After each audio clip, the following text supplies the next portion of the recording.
깨끗이 씻지 않으면 죽음이 찾아올 수도 있습니다.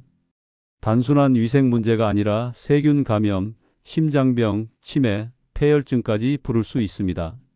몸에는 우리가 신경 쓰지 않는 세균의 온상이 존재합니다. 이곳을 제대로 씻지 않으면 피부가 썩고 장기가 망가지며 심한 경우 목숨까지 위협받을 수 있습니다.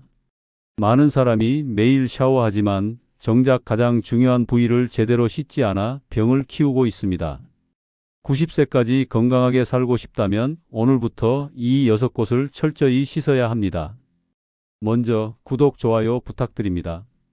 첫 번째로 반드시 씻어야 할 곳은 입안입니다. 입을 깨끗이 관리하지 않으면 온몸에 치명적인 병이 찾아옵니다. 단순히 입 냄새가 심해지는 문제가 아닙니다. 입안 세균이 온몸을 공격하면서 치매, 심장병, 당뇨병까지 부를 수 있습니다. 제대로 양치하지 않는 것만으로도 수명이 줄어들 수 있다는 사실을 아는 사람이 많지 않습니다. 입속은 세균의 온상입니다. 하루만 양치를 소홀히 해도 세균이 수백 배로 증식합니다. 이런 세균이 혈관을 타고 몸속 깊이 퍼지면 심장과 뇌까지 공격합니다.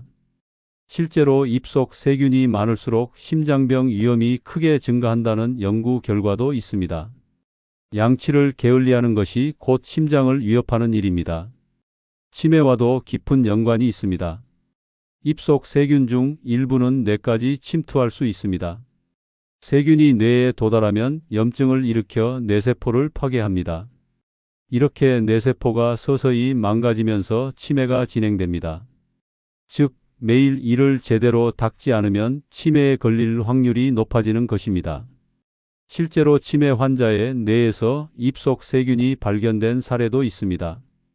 입을 씻지 않는 것이 곧 뇌를 망가뜨리는 일입니다.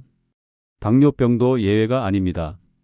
입안에 세균이 많아지면 잇몸에 염증이 생깁니다. 이렇게 생긴 염증 물질이 혈당을 조절하는 인슐린의 기능을 방해합니다. 그 결과 혈당이 급격히 상승하면서 당뇨병이 악화됩니다. 이미 당뇨병이 있는 사람이라면 잇몸병을 방치할 경우 혈당 조절이 어려워지고 합병증 위험까지 커집니다. 단순히 이를 닦는다고 해서 문제가 해결되는 것은 아닙니다. 제대로 닦아야 합니다. 하루 3번 양치는 기본이고 자기 전에는 특히 더 꼼꼼히 닦아야 합니다. 치실과 혀 클리너도 필수입니다. 혀를 닦지 않으면 세균이 남아 다시 이빨과 잇몸을 공격하기 때문입니다. 치아 사이의 음식물 찌꺼기도 철저히 제거해야 합니다. 90세까지 건강하게 살고 싶다면 오늘부터라도 입안을 깨끗이 씻는 습관을 가져야 합니다. 양치를 소홀히 하는 순간 치매, 심장병, 당뇨병이 당신을 위협할 수 있습니다. 입안의 청결이 곧 장수의 비결입니다. 입안을 제대로 관리하지 않아 목숨을 잃을 뻔한 사례가 있습니다. 70대 남성이 잇몸 통증을 대수롭지 않게 여기고 방치했습니다. 양치를 대충 하고 치과도 가지 않았습니다. 처음엔 잇몸이 붓고 피가 나는 정도였지만 시간이 지나면서 통증이 심해지고 잇몸이 썩어 들어갔습니다. 그러던 어느 날 갑자기 고열과 극심한 두통이 찾아왔습니다. 병원에 갔을 때는 이미 세균이 혈관을 타고 온몸으로 퍼진 상태였습니다. 진단 결과 세균성 심내막염이었습니다. 입속 세균이 혈액을 타고 심장까지 침투하면서 심장 판막에 염증을 일으킨 것입니다. 심장이 제대로 기능하지 못하면서 호흡 곤란과 가슴 통증이 심해졌습니다. 의사는 즉시 수술을 하지 않으면 생명이 위험하다고 경고했습니다. 결국 긴급 수술을 받았고 다행히 목숨은 건졌지만 심장은 완전히 회복되지 않았습니다. 평생 약을 먹으며 살아가야 하는 몸이 되었습니다. 작은 잇몸 염증을 가볍게 여긴 결과는 치명적이었습니다.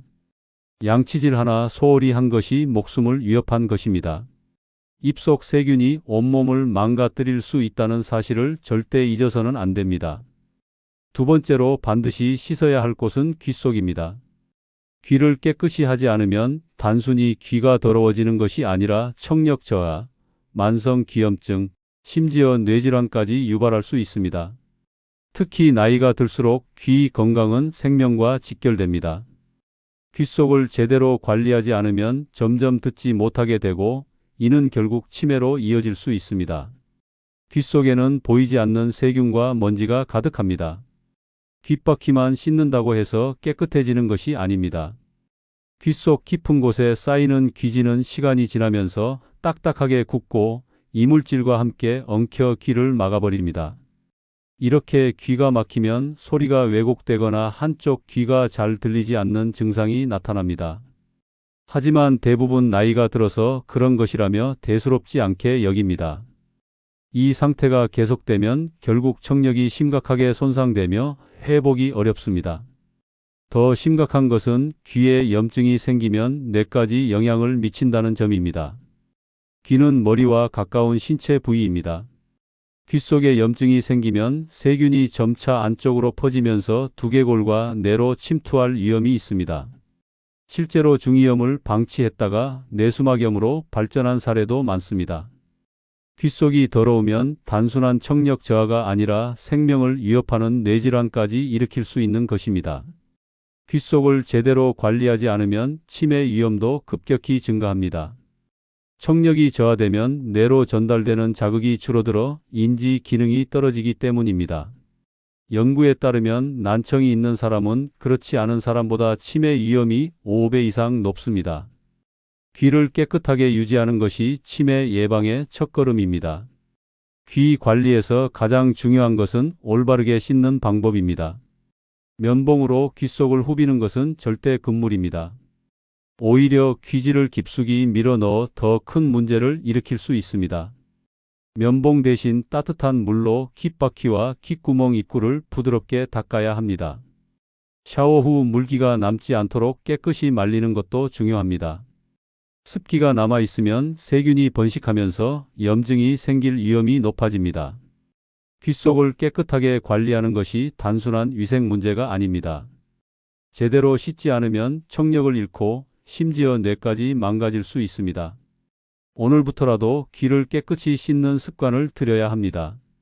건강한 귀가 있어야 오래도록 세상의 소리를 들을 수 있습니다. 귀 속을 제대로 관리하지 않아 목숨이 위험해진 사례가 있습니다. 70대 여성이 몇 달 전부터 귀에서 진물이 나고 가끔 심한 통증을 느꼈습니다. 그러나 단순한 귀지 문제라고 생각하고 방치했습니다. 그러던 중 갑자기 극심한 두통과 어지러움이 찾아왔고 말까지 어눌해졌습니다. 병원에 도착했을 때는 이미 한쪽 얼굴이 마비된 상태였습니다. 진단 결과 뇌수막염이었습니다. 귀 속 염증이 심해지면서 세균이 두개골을 뚫고 뇌로 침투한 것입니다. 의사는 즉시 항생제 치료를 시작했지만 이미 뇌로 감염이 퍼진 상태라 회복이 쉽지 않았습니다. 결국 환자는 한쪽 청력을 완전히 잃었고 마비된 얼굴도 완전히 돌아오지 않았습니다. 단순한 귀지와 염증을 방치한 대가로 평생 장애를 안고 살아야 하는 몸이 된 것입니다. 귀 속을 깨끗이 관리하지 않으면 단순히 귀가 더러워지는 것이 아니라 생명이 위험해질 수 있습니다. 작은 귀 속 문제라도 방치하면 돌이킬 수 없는 결과를 초래할 수 있다는 사실을 절대 잊어서는 안 됩니다. 세 번째로 반드시 씻어야 할 곳은 발가락 사이입니다. 이곳을 제대로 씻지 않으면 악취는 물론 무좀, 세균 감염, 심한 경우 발 괴사까지 이어질 수 있습니다. 특히 노년층은 혈액순환이 약해 작은 상처도 쉽게 덧나며 치료가 늦어지면 다리를 절단해야 하는 끔찍한 상황에 이를 수도 있습니다. 발가락 사이는 습하고 어두운 환경이라 곰팡이와 박테리아가 번식하기 딱 좋은 곳입니다. 씻지 않으면 피부가 짓무르고 갈라지며 하얗게 벗겨지는 증상이 나타납니다. 이는 곧 무좀, 즉 족부백선의 시작입니다. 무좀은 단순한 가려움증이 아니라 피부를 뚫고 깊숙이 퍼지는 질병으로 치료하지 않으면 발톱까지 변형되고 감염이 퍼지면서 극심한 통증을 유발할 수 있습니다. 발가락 사이를 씻지 않으면 악취도 심각해집니다. 땀과 각질이 쌓이면 박테리아가 번식하면서 악취를 발생시키고 이는 단순한 땀 냄새와 차원이 다릅니다. 발을 씻지 않는 사람의 신발과 양말에서는 시간이 지나면서 썩은 냄새가 나고 이는 주변 사람들에게도 불쾌감을 줄 수 있습니다. 더 심각한 문제는 세균 감염입니다. 발가락 사이에 피부가 갈라지면 세균이 쉽게 침투하면서 염증을 유발합니다. 특히 봉화지겸이라는 심각한 감염은 발이 붉게 부어오르고 심한 경우 폐혈증으로 발전해 목숨까지 위험할 수 있습니다. 면역력이 약한 노년층은 세균 감염이 빠르게 진행될 가능성이 크므로 더욱 주의해야 합니다. 당뇨병 환자는 더욱 치명적입니다. 작은 상처 하나가 제대로 치료되지 않으면 당뇨발, 즉 당뇨병성 족부 궤양으로 발전할 수 있습니다. 혈액순환이 원활하지 않아 발가락 끝부터 괴사가 시작되고 심하면 다리를 절단해야 하는 최악의 상황까지 갈 수 있습니다. 실제로 당뇨 환자 중 상당수가 발 관리 소홀로 다리를 잃고 있습니다. 발가락 사이를 제대로 씻으려면 비누를 사용해 발가락 사이를 꼼꼼히 문질러야 합니다. 샤워 후에는 반드시 완전히 건조시켜야 하며 특히 발가락 사이에 습기가 남지 않도록 수건으로 꼼꼼히 닦아야 합니다. 습한 상태로 방치하면 무좀균과 세균이 폭발적으로 번식합니다. 발가락 사이를 씻지 않는 것은 세균을 직접 키우는 것과 같습니다. 사소한 관리 소홀로 인해 발을 잃을 수도 있습니다.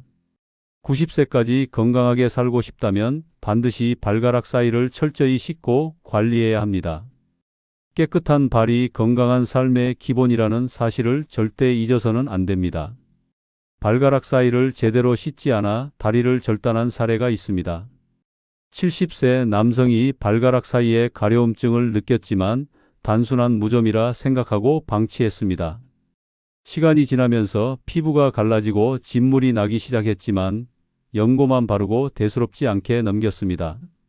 그러던 어느 날 발이 심하게 붓고 검붉게 변하면서 극심한 통증이 찾아왔습니다. 병원에 갔을 때는 이미 봉화지겸과 괴사가 진행된 상태였습니다.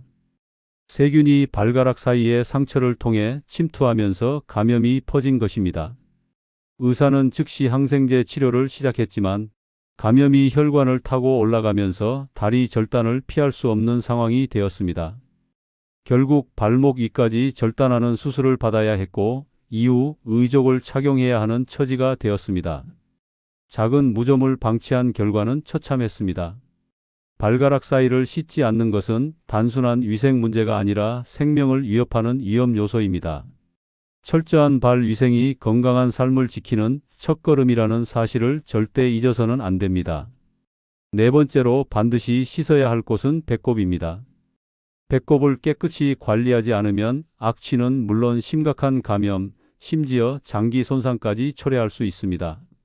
배꼽은 작고 깊숙한 구조 때문에 세균이 번식하기 좋은 환경입니다. 제대로 씻지 않으면 온갖 먼지, 땀, 각질이 쌓이며 배꼽 안에서 곰팡이와 박테리아가 번식합니다. 배꼽을 방치하는 것은 세균의 온상을 몸에 품고 사는 것이나 다름없습니다. 배꼽에서 악취가 나는 것은 단순한 위생 문제가 아닙니다. 냄새가 심해진다는 것은 이미 박테리아가 과도하게 증식했다는 신호입니다. 시간이 지나면 배꼽 안이 끈적이고 축축해지며 검은 때가 끼기 시작합니다. 이 상태를 방치하면 염증이 생기고 심한 경우 배꼽 주변이 붉게 부어오르면서 고름까지 차게 됩니다. 이 배꼽염이 심해지면 세균이 혈관을 타고 퍼지면서 전신 감염으로 이어질 수 있습니다. 배꼽을 씻지 않으면 심각한 내부 장기 문제까지 유발할 수 있습니다. 배꼽은 태아 때 탯줄이 연결되어 있던 자리로 혈관과 연결된 부분입니다. 만약 배꼽에 감염이 생기면 세균이 내부로 침투해 복막염 같은 위험한 질환으로 발전할 가능성이 있습니다. 특히 면역력이 약한 노년층은 이런 감염이 빠르게 퍼질 수 있어 더욱 치명적입니다. 배꼽에 쌓이는 때는 단순한 먼지가 아닙니다. 피부에서 떨어진 각질, 땀, 피지, 그리고 몸에서 나오는 노폐물까지 뒤엉켜 있습니다. 특히 배꼽 안이 축축하면 곰팡이가 서식하면서 심각한 피부 질환을 유발할 수 있습니다. 실제로 배꼽 안에서 곰팡이 감염이 발견되는 사례도 많습니다. 배꼽을 씻는 방법도 중요합니다. 세게 문지르거나 깊숙이 면봉을 찔러 넣으면 오히려 상처가 생겨 감염 위험이 커집니다. 부드러운 면봉이나 젖은 수건으로 살살 닦아야 하며 샤워할 때 비누를 이용해 가볍게 문질러 주는 것이 좋습니다. 씻은 후에는 반드시 배꼽을 완전히 건조시켜야 합니다. 습기가 남아 있으면 오히려 세균 번식을 촉진할 수 있습니다. 배꼽을 방치하면 단순한 냄새 문제가 아니라 온몸에 퍼지는 감염으로 이어질 수 있습니다. 건강하게 장수하고 싶다면 오늘부터라도 배꼽을 깨끗이 씻어야 합니다. 깨끗한 배꼽이 건강한 몸을 유지하는 기본이라는 사실을 절대 잊어서는 안 됩니다. 배꼽을 씻지 않아 목숨을 잃을 뻔한 사례가 있습니다. 50대 남성이 배꼽에서 심한 냄새가 나고 가려움을 느꼈지만 대수롭지 않게 여겼습니다. 배꼽을 씻지 않는 습관이 있었고 안에 까맣게 때가 끼어 있었지만 그냥 놔뒀습니다. 시간이 지나면서 배꼽이 붉어지고 부어오르더니 통증이 심해졌습니다. 결국 배꼽에서 고름이 흘러나왔고 열까지 나기 시작했습니다. 병원에 갔을 때는 이미 배꼽염이 심각한 상태였습니다. 세균이 피부를 뚫고 내부로 퍼지면서 염증이 장기 근처까지 확산되고 있었습니다. 의사는 배를 절개해 고름을 배출해야 한다고 했습니다. 만약 더 늦었다면 세균이 혈액을 타고 퍼지면서 복막염이나 폐혈증으로 목숨까지 위험할 뻔했습니다. 치료 후에도 배꼽 주변 피부가 괴사해 일부를 절제해야 했고 흉터가 남았습니다. 배꼽을 씻지 않는 것은 단순한 위생 문제가 아닙니다. 작은 무관심이 심각한 감염과 장기 손상으로 이어질 수 있습니다. 배꼽 관리 하나로 건강을 지킬 수 있다는 사실을 절대 잊어서는 안 됩니다. 5번째로 반드시 씻어야 할 곳은 사타구니입니다. 사타구니를 제대로 관리하지 않으면 극심한 악취는 물론 심각한 피부병과 감염까지 유발할 수 있습니다. 특히 나이가 들수록 면역력이 약해지면서 사타구니의 세균이 몸 전체로 퍼질 위험이 높아집니다. 이곳을 방치하면 단순한 불편함이 아니라 생명을 위협하는 질환으로 이어질 수 있습니다. 사타구니는 신체에서 가장 습하고 따뜻한 부위 중 하나입니다. 걸을 때마다 마찰이 생기고 땀이 차면서 세균과 곰팡이가 번식하기 좋은 환경이 됩니다.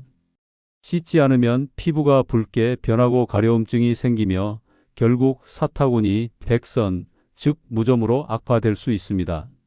사타구니 백선은 한번 걸리면 치료가 어렵고 재발이 흔해 노년층에게 특히 위험한 질환입니다. 사타구니의 악취는 단순한 땀 냄새가 아닙니다.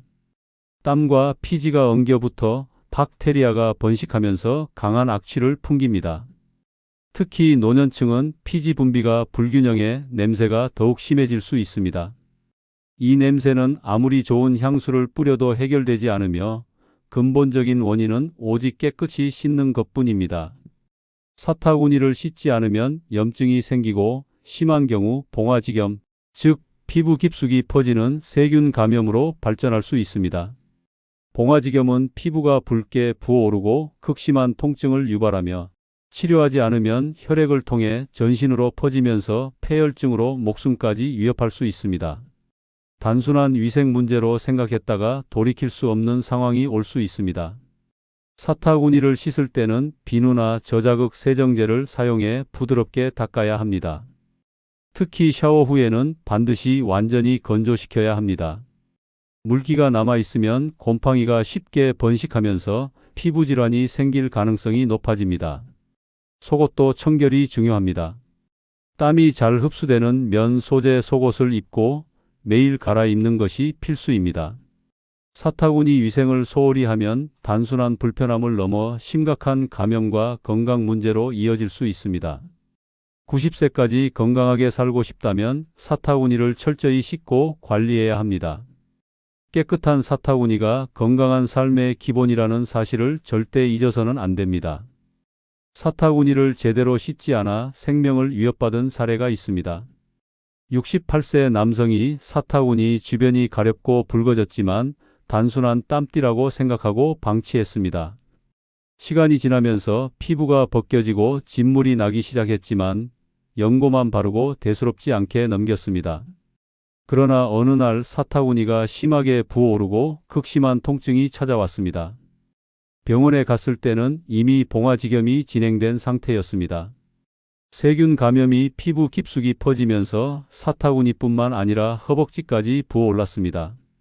의사는 즉시 항생제 치료를 시작했지만 감염이 빠르게 진행되면서 폐혈증 위험까지 커졌습니다. 결국 병원에서 한 달 넘게 입원 치료를 받아야 했고 피부 괴사가 심한 부분은 절제 수술까지 받아야 했습니다. 사타구니를 씻지 않고 방치한 대가는 처참했습니다.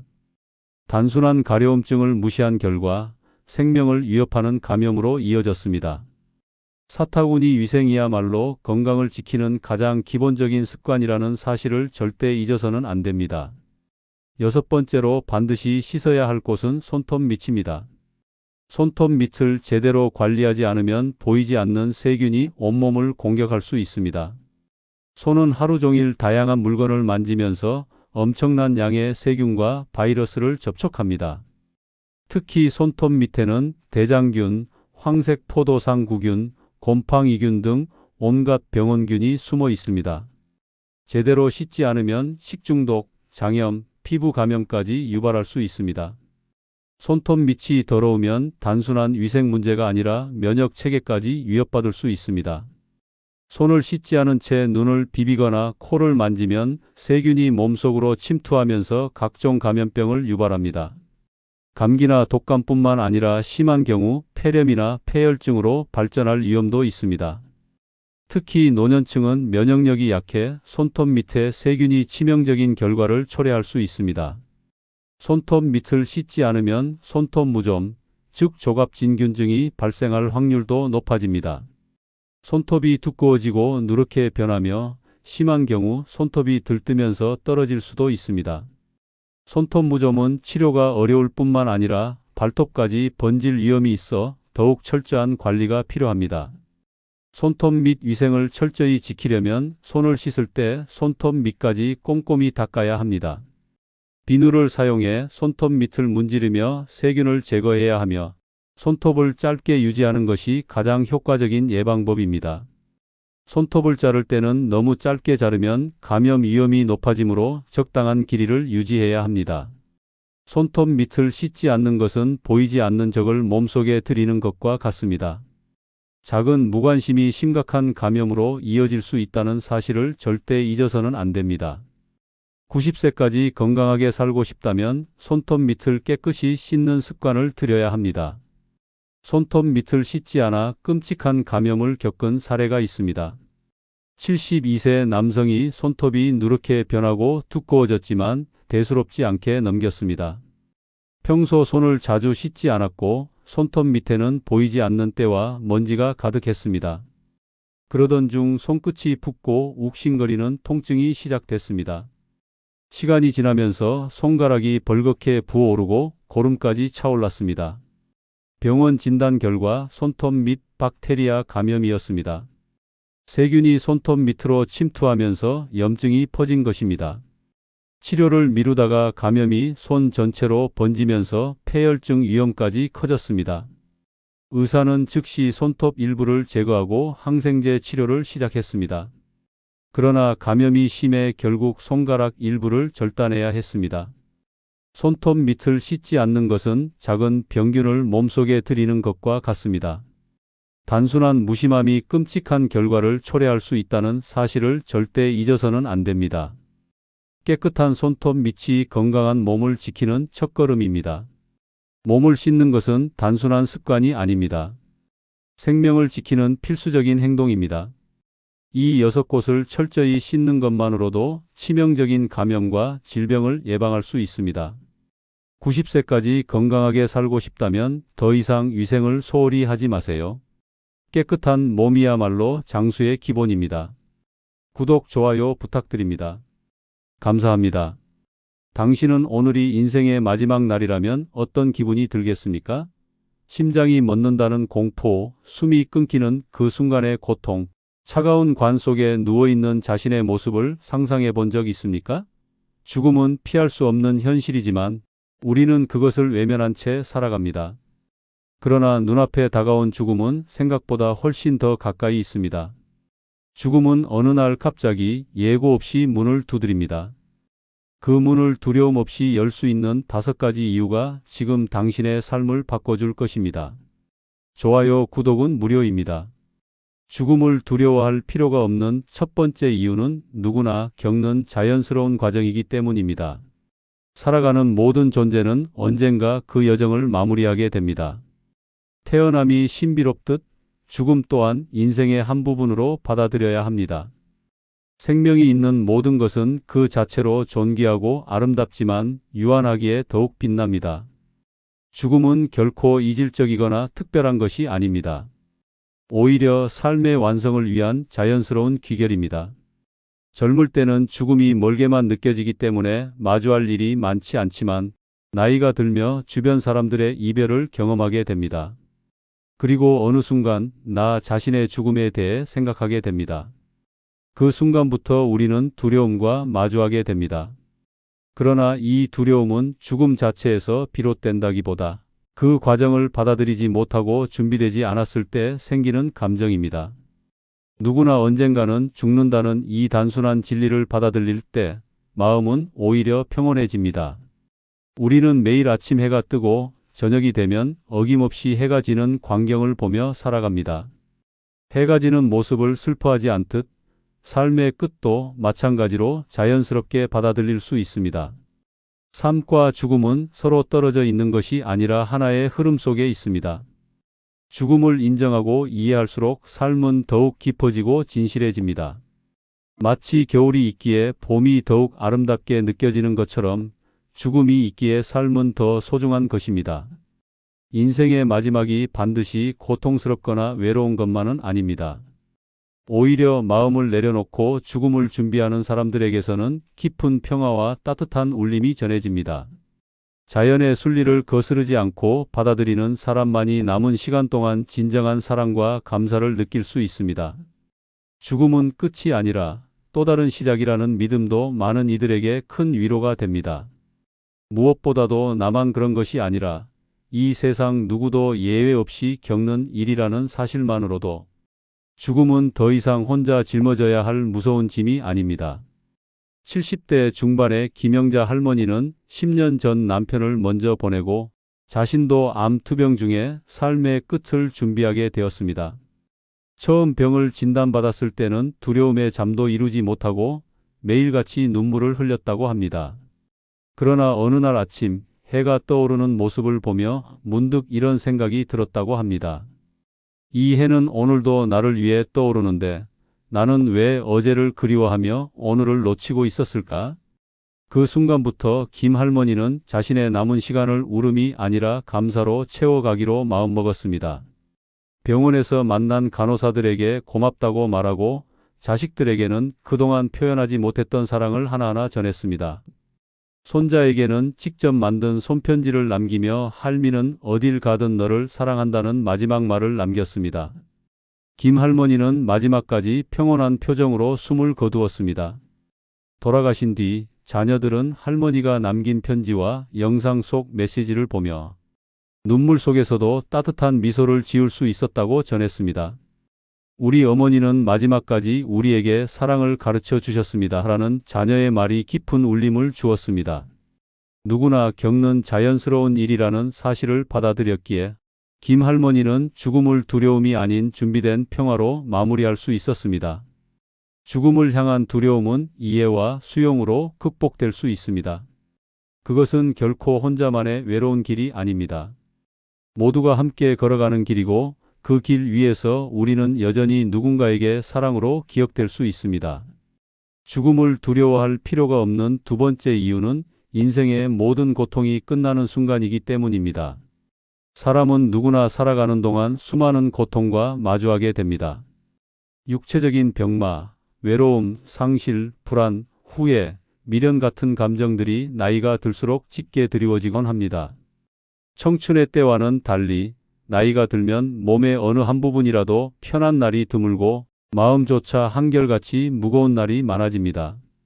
그런 고통 속에서도 하루하루를 살아내는 것이 우리 인생이었고 그것이 때론 기특할 정도로 끈질긴 삶의 의지였던 것입니다. 하지만 삶이 길어질수록 고통이 줄어드는 것이 아니라 오히려 더 많아지고 깊어지곤 합니다.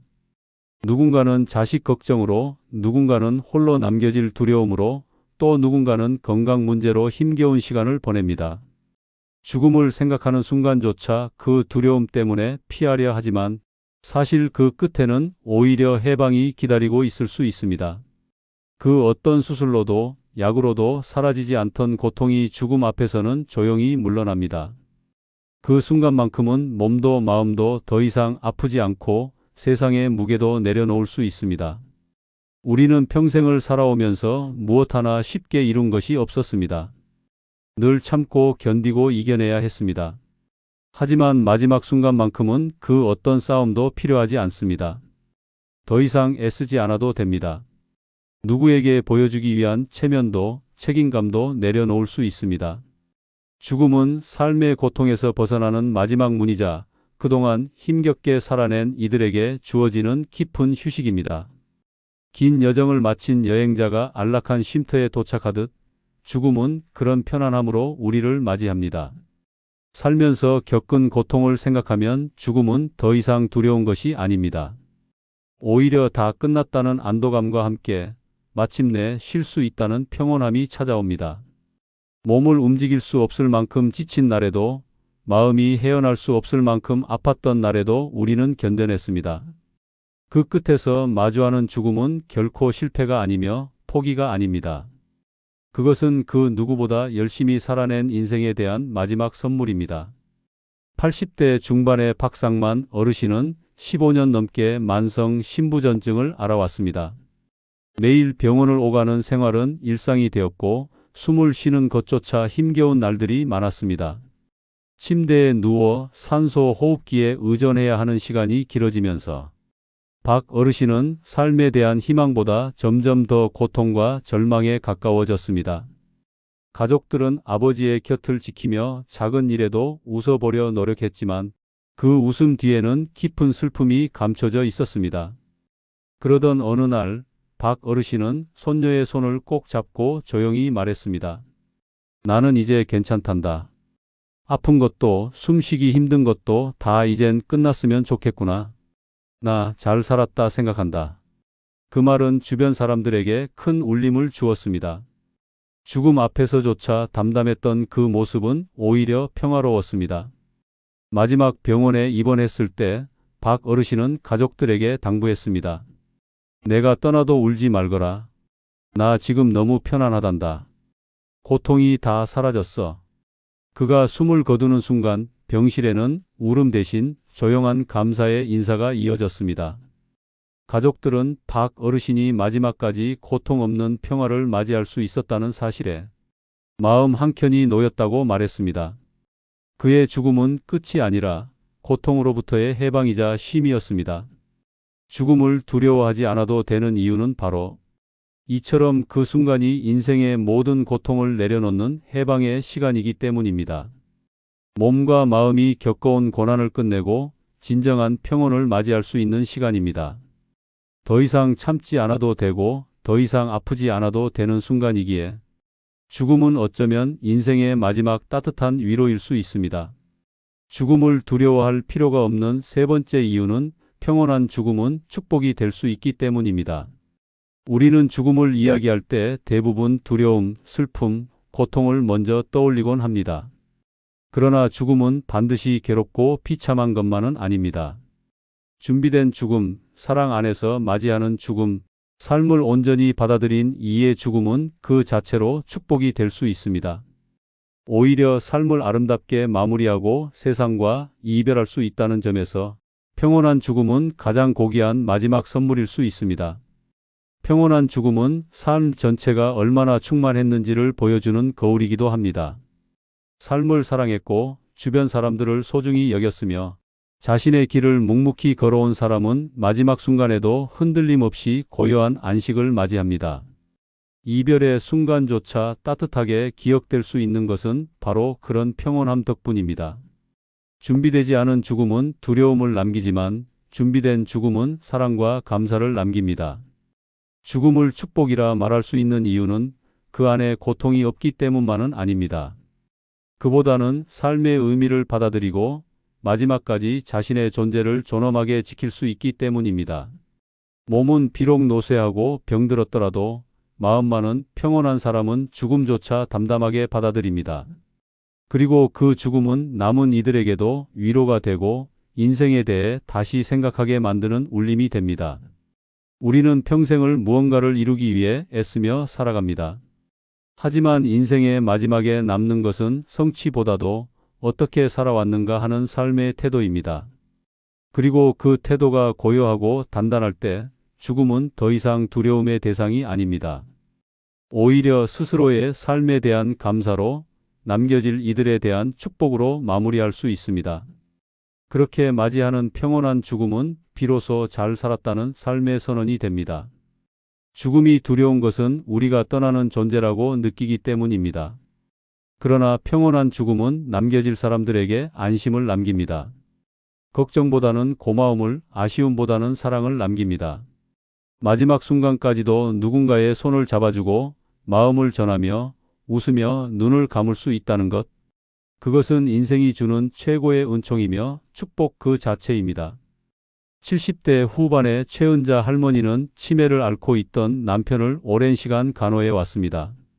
남편은 거의 모든 기억을 잃고 할머니조차 알아보지 못하는 시간이 길어졌지만 할머니는 하루도 빠짐없이 남편 곁을 지켰습니다.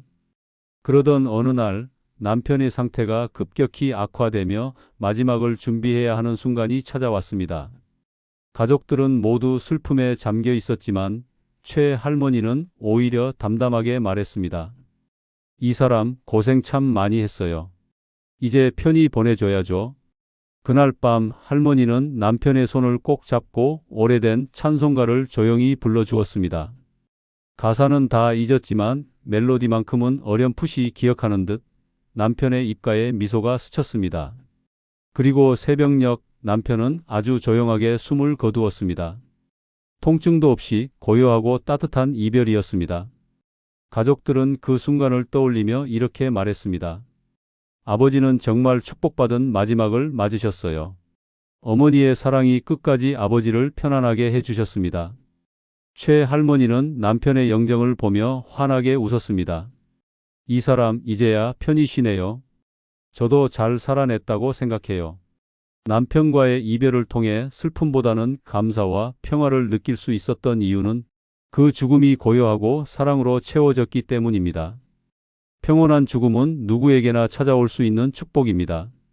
그것은 삶의 마지막을 사랑으로 감싸 안는 순간이며 인생의 마지막 장면을 가장 아름답게 완성하는 시간이기도 합니다. 두려움이 아닌 준비와 사랑으로 죽음을 마주할 때 그 순간은 더 이상 이별이 아니라 또 하나의 연결이 됩니다. 평온한 죽음을 맞이하는 사람의 삶은 끝이 아닌 새로운 시작을 알리는 조용한 종소리처럼 우리에게 깊은 울림을 남깁니다. 죽음을 두려워할 필요가 없는 네 번째 이유는 사랑했던 이들과의 추억이 남기 때문입니다. 우리가 떠나더라도 우리가 사랑했던 사람들과의 기억은 세월 속에 고스란히 남아 마음을 따뜻하게 감싸줍니다. 죽음은 관계의 끝이 아닙니다. 오히려 사랑의 또 다른 방식으로 이어질 수 있는 시작입니다. 그리움은 사라지지 않지만 그 그리움 안에는 언제나 따뜻한 순간들이 함께 머무릅니다. 살아가며 우리는 많은 사람을 만나고 사랑하고 또 이별을 겪습니다. 누군가는 먼저 떠나고 누군가는 남게 됩니다. 하지만 그 누구도 완전히 사라지지 않습니다. 함께 웃었던 순간, 손을 잡고 걸었던 길, 나지막한 음성으로 건넨 인사 한마디까지도 모두 소중한 추억으로 남아 살아있는 사람들의 마음속에 머뭅니다. 사랑이 깊을수록 이별은 더 아프지만 그만큼 남겨지는 기억은 더 선명합니다. 그리고 그 기억은 우리를 위로하고 다시 살아갈 힘이 되어줍니다.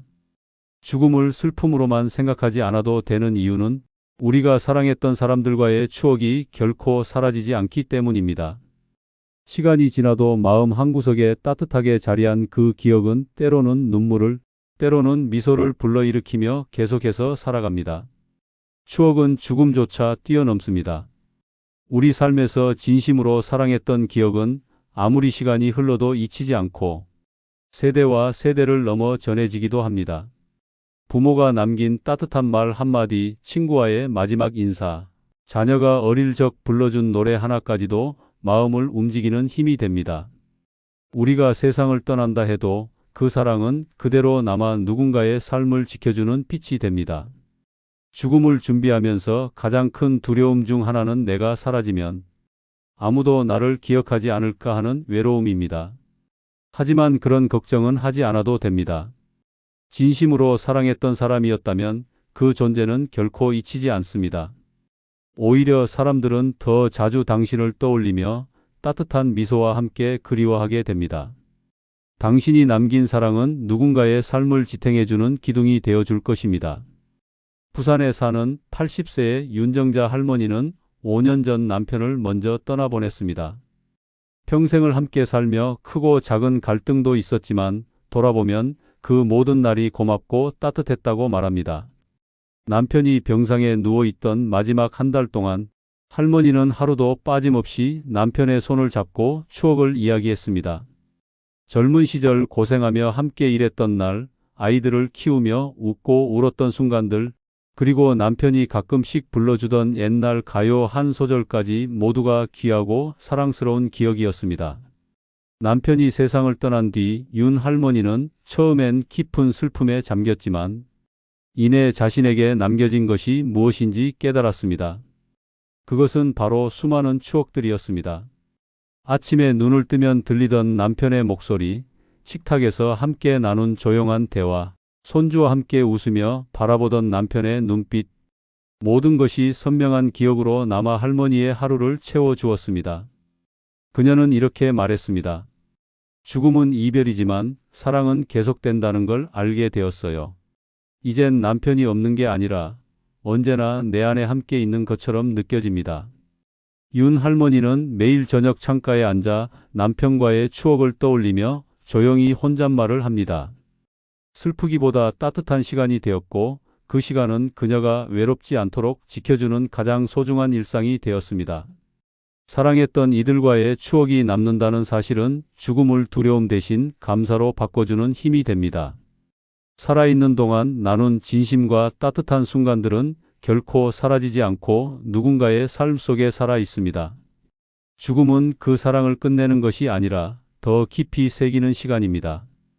우리는 언젠가 이 세상을 떠나지만 우리의 사랑은 기억으로, 추억으로, 따뜻한 마음으로 영원히 남습니다.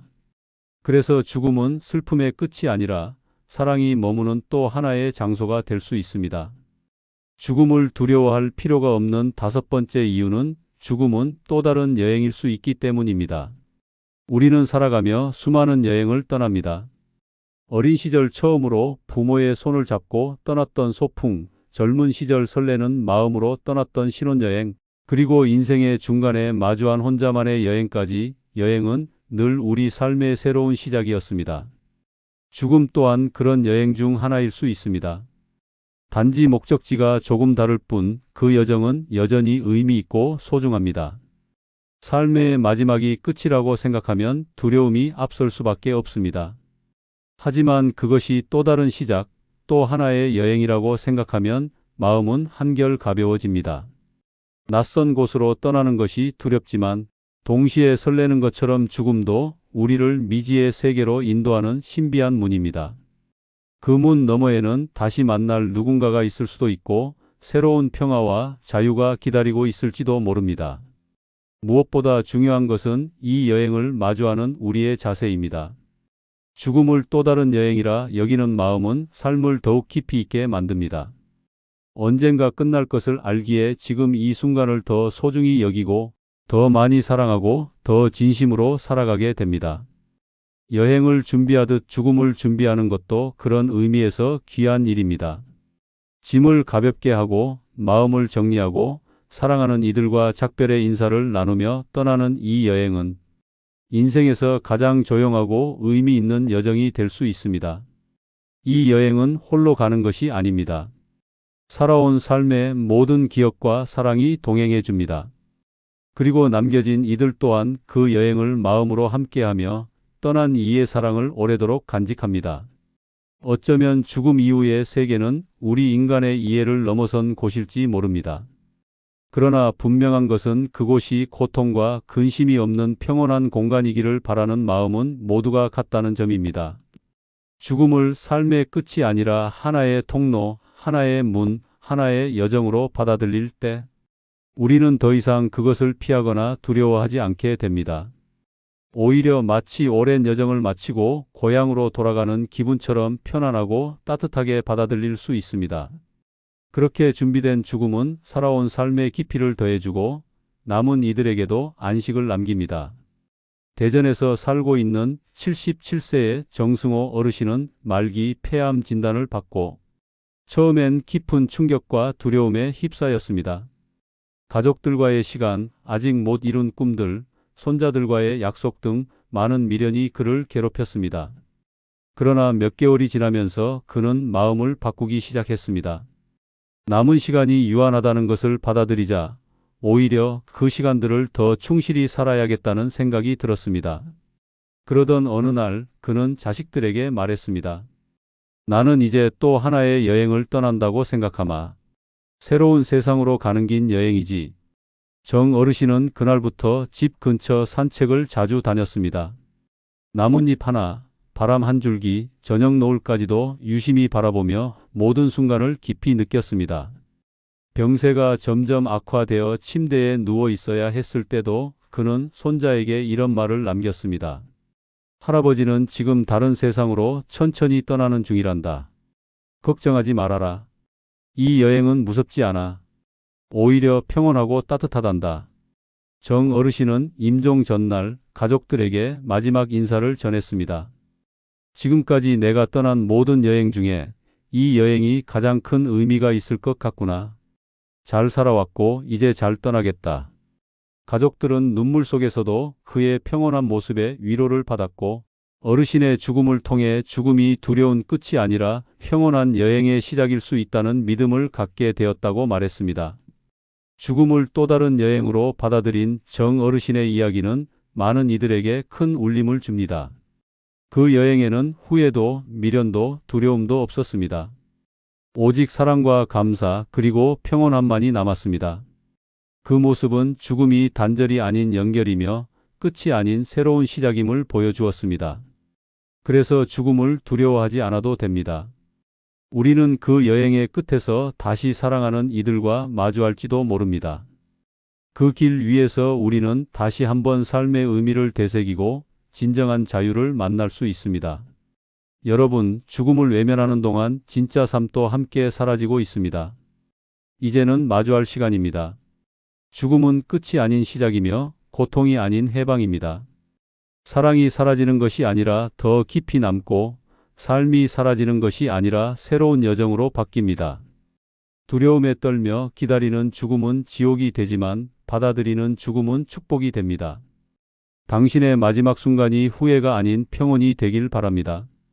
지금 이 순간 삶보다 더 중요한 죽음에 대해 제대로 마주해야 할 때입니다. 구독, 좋아요는 무료입니다.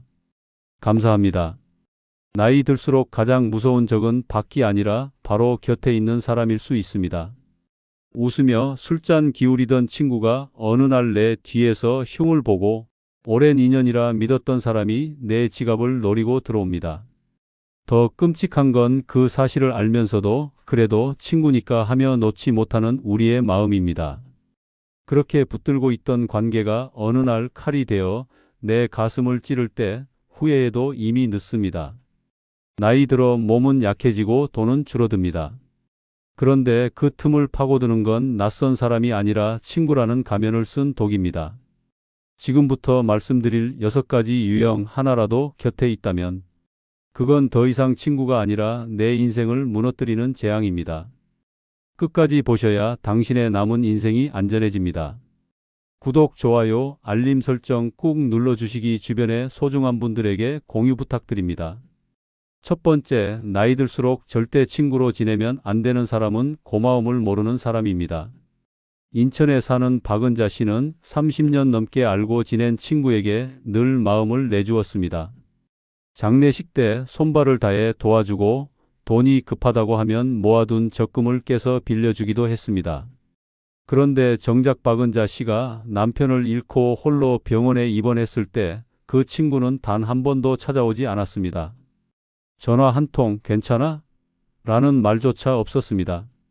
빌려준 돈을 돌려받기는커녕 오히려 시간이 지나자 내가 도와준 건 당연한 거 아니냐라는 뻔뻔한 말을 들었을 때 박은자 씨는 비로소 깨달았습니다. 그 사람은 친구가 아니라 자신의 호의를 빨아먹는 기생충이었다는 것을요. 고마움을 모르는 사람의 공통점은 남의 선의를 당연하게 여기고 감사의 표현은커녕 더 큰 욕으로 되갚는다는 것입니다. 밥을 사주면 이 집은 별로네라 하고 도와주면 그 정도로는 부족하다라며 불평합니다.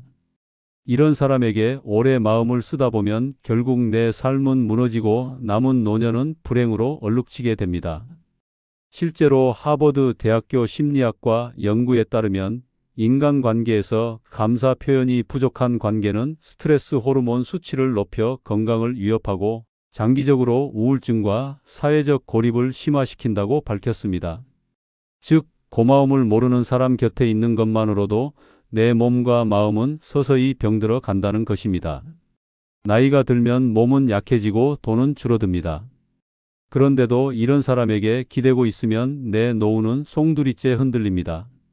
무서운 점은 이들이 교묘하게 죄책감을 자극한다는 겁니다. 친구인데 그 정도도 못 해주냐? 라는 말에 흔들리고 내가 도와줬으니 또 당연히 해줄 거라 생각했다는 말에 분노하면서도 결국 끌려다니게 됩니다. 이 순간 관계는 친구가 아니라 노예와 주인의 관계로 변질됩니다. 고마움을 모르는 사람은 결코 바뀌지 않습니다. 오늘 미안하다는 말조차 못하는 사람이 내일 갑자기 따뜻한 마음을 보여줄 리 없습니다. 결국 더 큰 상처를 안겨주고 더 많은 것을 빼앗아 갑니다. 나이 들어서 중요한 건 수십 명의 친구가 아닙니다. 내 마음을 소중히 여기는 단 한 사람, 고마움을 아는 한 사람만 있으면 충분합니다. 박은자 씨는 끝내 그 친구와 인연을 끊었습니다. 그리고 이렇게 말했습니다. 내가 30년 동안 바보였더라. 고마움을 모르는 사람은 애초에 친구가 아니었다.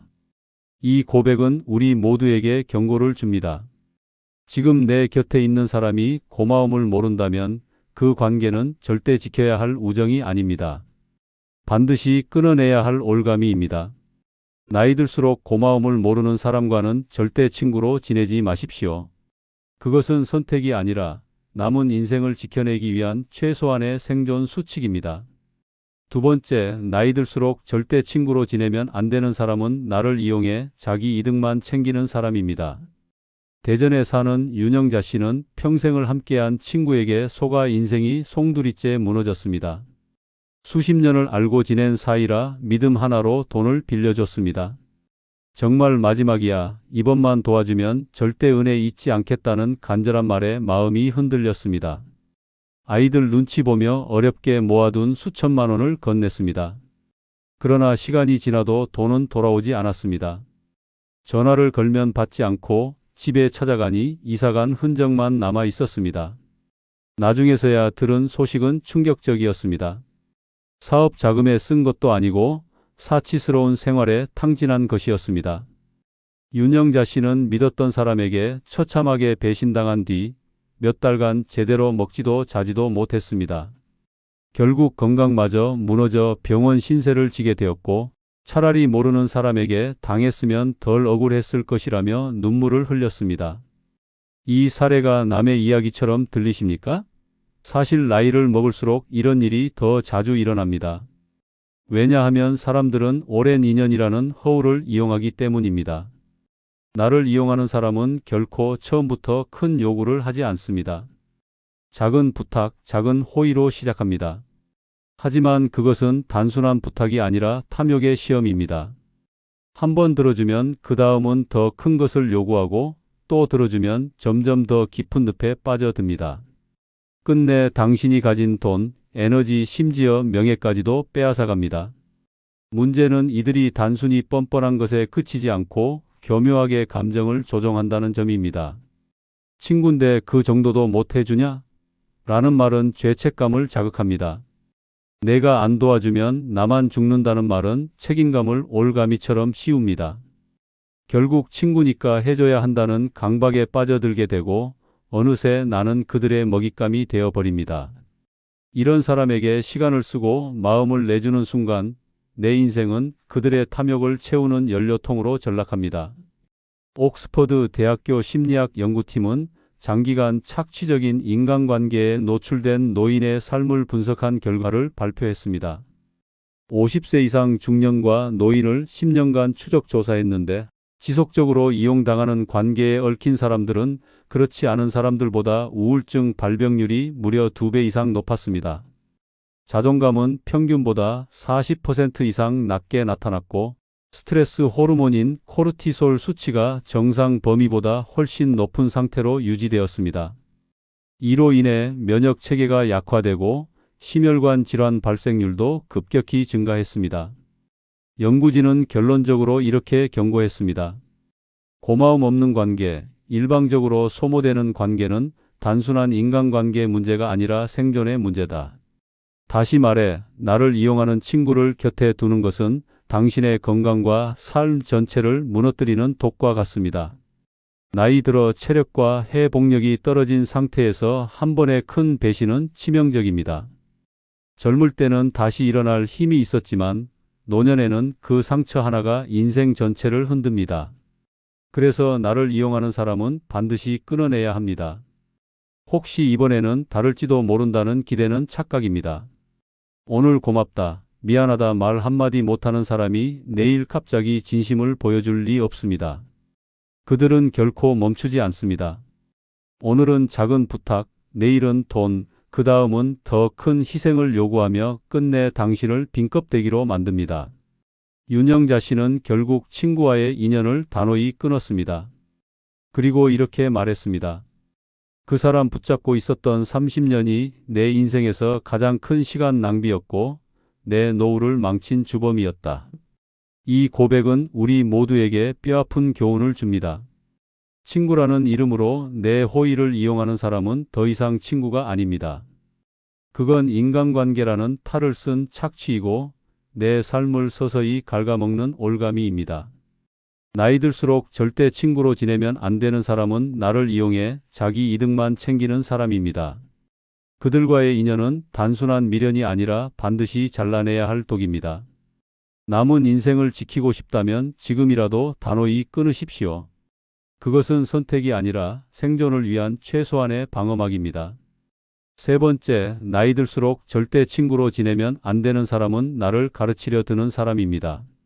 수원에 사는 이영숙 씨는 매번 친구와 만나면 숨이 막혔습니다. 밥을 먹으러 가도 이런 음식은 몸에 안 좋아라며 잔소리를 늘어놓고 옷을 사 입어도 그 나이에 저런 색은 촌스럽다라며 비아냥거렸습니다. 심지어 집안일이나 자식 문제까지 간섭하며 내가 해봐서 아는데 내가 틀렸다라는 말로 이영숙 씨를 몰아세웠습니다.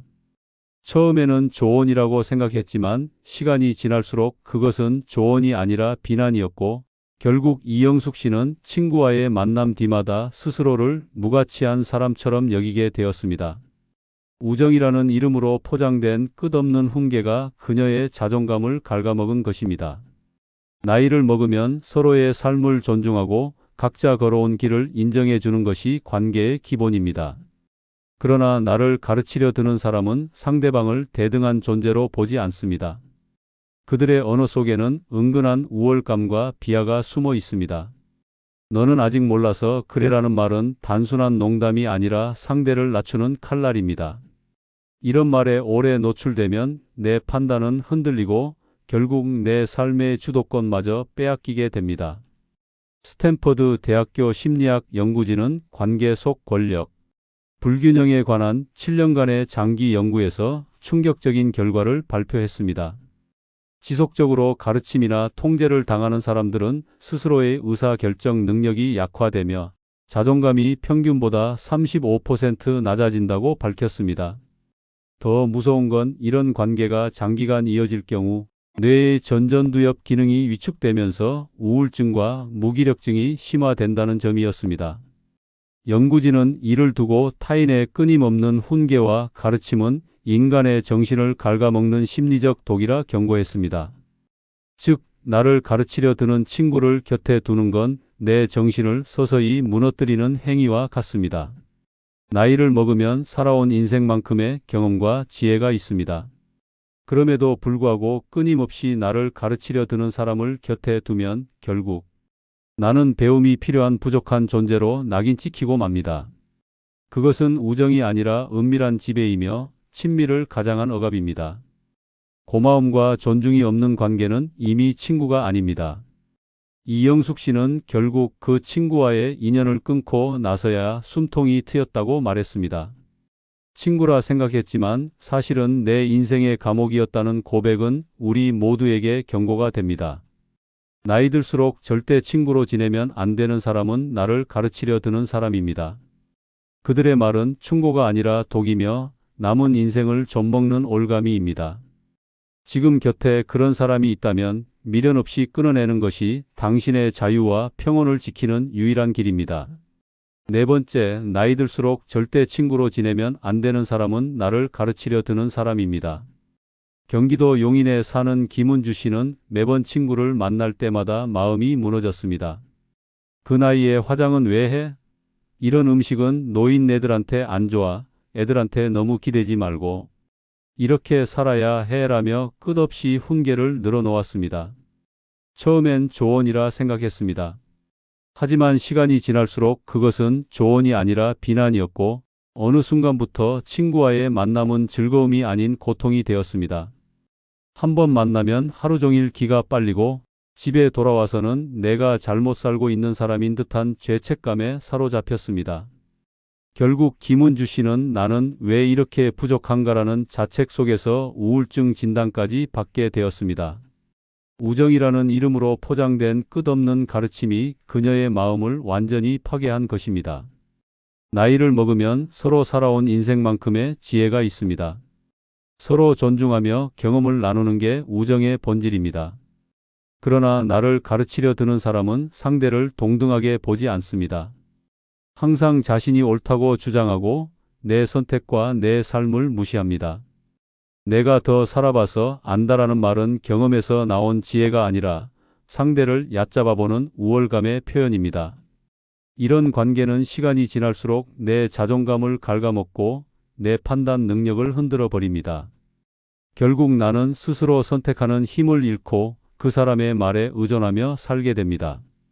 스탠퍼드 대학교 심리학 연구팀이 발표한 관계 속 권력, 불균형에 따른 심리적 영향 연구는 이런 현실을 뚜렷하게 보여줍니다. 연구진은 7년간 50세 이상 중년과 노인을 추적 조사했는데 반복적으로 가르침과 통제를 당한 사람들은 스스로의 의사결정 능력이 현저히 떨어지고 자존감이 평균보다 35% 낮게 나타났습니다. 더 심각한 점은 전전두엽 기능이 위축되면서 우울증과 무기력 증세가 심화된다는 것이었습니다. 연구진은 이를 두고 타인의 끊임없는 훈계와 가르침은 인간 정신을 갉아먹는 심리적 독이라 경고했습니다. 즉, 나를 가르치려 드는 친구를 곁에 두는 것은 단순히 기분이 나쁜 문제를 넘어서 내 정신과 삶을 서서히 파괴하는 독과도 같은 것입니다. 나이 들어 더 이상 허비할 시간이 없습니다. 내 삶을 존중해주고 내 이야기를 들어주는 친구 한 명이면 충분합니다. 그런데 끊임없이 나를 가르치려 드는 사람을 붙들고 있으면 결국 내 노년은 불행으로 얼룩집니다. 이런 사람은 내가 웃을 때는 가볍다라 하고 내가 울면 유난스럽다라며 감정을 깎아내립니다. 내가 잘하면 우연이라 하고 못하면 봐라, 내가 말했지라며 나를 조롱합니다. 결국 그들의 입에서 나오는 말은 내 삶을 응원하는 목소리가 아니라 내 존재를 부정하는 망치일 뿐입니다. 김은주 씨는 결국 친구와 인연을 끊은 뒤 이렇게 고백했습니다. 그 사람은 내 친구가 아니라 내 인생을 끊임없이 깎아내리는 교도관이었다. 이 말은 우리 모두에게 깊은 경종을 울립니다. 나이 들수록 절대 친구로 지내면 안 되는 사람은 나를 가르치려 드는 사람입니다. 그들의 말은 충고가 아니라 독이며 남은 인생을 좀먹는 올가미입니다. 지금 내 곁에 그런 사람이 있다면 단호하게 끊어내야 합니다. 그것은 단순한 선택이 아니라 남은 인생을 지켜내는 최소한의 방어막이기 때문입니다. 다섯 번째, 나이 들수록 절대 친구로 지내면 안 되는 사람은 내 뒤에서 조롱하는 사람입니다. 대구에 사는 장정희 씨는 수십 년을 함께한 친구에게 치명적인 상처를 입었습니다. 겉으로는 늘 따뜻하게 웃으며 넌 참 성실하다라고 말하던 사람이 뒤에서는 동네 사람들에게 돈도 별로 없으면서 잘난 척만 한다라며 비웃고 다녔던 것입니다. 심지어 아들 문제로 힘들어하던 이야기를 털어놨을 때는 위로하는 척 듣더니 며칠 뒤 다른 모임에서 자식 하나도 제대로 못 챙기는 사람이 무슨 충고를 해? 라는 말까지 흘려보냈습니다. 장정희 씨는 그 말을 전해 듣는 순간 몸이 굳어버렸습니다. 믿었던 친구의 가식적인 얼굴이 떠올라 그날 이후 밥 한 숟가락 넘기기도 힘들 정도로 괴로웠다고 합니다. 우정이라는 이름으로 가장 가까이 다가와 내 속마음을 꺼내게 만든 뒤 그걸 조롱거리로 삼는 사람. 그 사람은 친구가 아니라 내 인생을 망가뜨리는 독입니다. 뒤에서 조롱하는 사람의 가장 큰 무기는 비열함입니다. 앞에서는 미소로 안심시키고 뒤에서는 내 약점을 퍼뜨려 웃음거리로 만듭니다. 이런 사람을 곁에 두면 결국 내 평판이 무너지고 인간관계는 흔들리며 스스로도 자존심을 잃게 됩니다. 나이 들어 가장 소중한 건 체면이나 허울이 아니라 마음의 평화입니다. 그런데 내 이야기가 조롱거리가 되어 돌아다닌다면 남은 인생은 끝없는 불안 속에서 흔들리게 됩니다. 공자는 군자는 남을 드러내지 않고 덮어주며 소인은 남의 허물을 드러내 웃음거리를 만든다고 했습니다.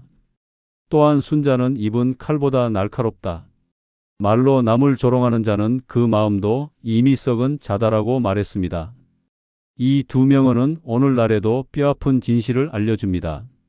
내 뒤에서 조롱하는 사람을 곁에 두는 것은 매일 칼날 위에 서 있는 것과 다르지 않습니다.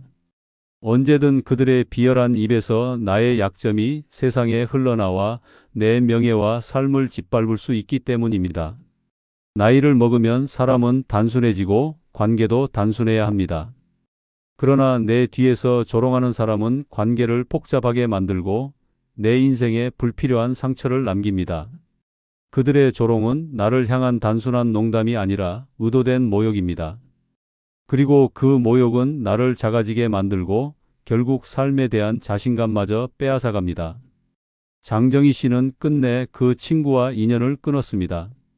그리고 이렇게 고백했습니다. 뒤에서 나를 비웃는 사람과의 30년은 우정이 아니라 감옥이었다. 그 말은 우리 모두에게 날카로운 경고가 됩니다. 나이 들수록 절대 친구로 지내면 안 되는 사람은 내 뒤에서 조롱하는 사람입니다. 그들은 웃는 얼굴 뒤에 칼날을 감춘 배신자이며 그 칼날은 언제든 내 마음을 찌릅니다. 지금 곁에 그런 사람이 있다면 단호하게 끊어내야 합니다. 그것은 단순한 선택이 아니라 내 남은 인생을 지켜내는 마지막 방어막입니다. 여섯 번째, 나이 들수록 절대 친구로 지내면 안 되는 사람은 내 이야기를 외부에 퍼뜨리는 사람입니다. 부산에 사는 이명자 씨는 평생 믿어온 친구에게 속수무책으로 무너졌습니다. 남편의 병환과 자식 문제로 가슴속 깊은 비밀을 털어놓았습니다. 그 친구는 고개를 끄덕이며 내가 내 편이야. 절대 밖에 말 안 해라고 다짐했습니다. 하지만 며칠 뒤 동네 사람들의 입에 이미 그 얘기가 오르내리고 있었습니다. 이명자 씨 자식이 실패했다더라. 남편 병원비 때문에 쩔쩔맨다더라 같은 말이 퍼져 있었습니다. 이명자 씨는 수십 년 지켜온 체면이 산산조각 나는 굴욕을 당했습니다. 믿음을 배신한 건 남이 아니라 가장 가까운 친구였다는 사실이 그녀를 절망으로 몰아넣었습니다. 우정은 무너졌고 삶은 깊은 상처로 얼룩졌습니다. 이처럼 내 이야기를 퍼뜨리는 사람은 단순히 가벼운 입을 가진 게 아닙니다. 그들은 타인의 불행을 흥밋거리로 삼고 친구의 고통을 자기 입을 즐겁게 하는 도구로 씁니다. 앞에서는 걱정하는 척 고개를 끄덕이고 뒤에서는 내 사생활을 양념처럼 버무려 세상에 내던집니다. 이런 사람을 곁에 두면 결국 나는 끝없이 불안해집니다. 오늘 털어놓은 말이 내일은 동네를 떠돌고 모임의 조롱거리가 되어 돌아오기 때문입니다. 나이 들어 지켜야 할 가장 큰 자산은 돈이 아니라 체면과 명예인데 그걸 짓밟는 이가 바로 친구라는 이름으로 다가온다면 이것만큼 무서운 배신은 없습니다. 하버드 출신의 심리학자 브레네 브라운은 인간관계에서 취약성 공유의 중요성을 연구하며 이런 결과를 내놓았습니다. 그녀는 진심 어린 관계는 상대가 내 비밀을 안전하게 지켜줄 때 형성된다. 그러나 그 신뢰가 깨지는 순간 인간은 극도의 수치심과 배신감을 경험하며 이는 자존감을 붕괴시키고 사회적 고립을 심화시킨다고 말했습니다. 연구 결과에 따르면 자신의 이야기가 외부로 퍼진 경험을 한 사람은 그렇지 않은 사람보다 불안장애와 우울증, 발병률이 2배 이상 높았습니다. 즉, 내 비밀을 함부로 퍼뜨리는 친구는 단순히 신뢰를 깨는 수준을 넘어 내 정신과 삶을 파괴하는 위험 요소라는 것입니다. 나이 들어 내 이야기를 퍼뜨리는 친구를 계속 곁에 둔다면 인생의 말년은 불신과 두려움으로 얼룩집니다.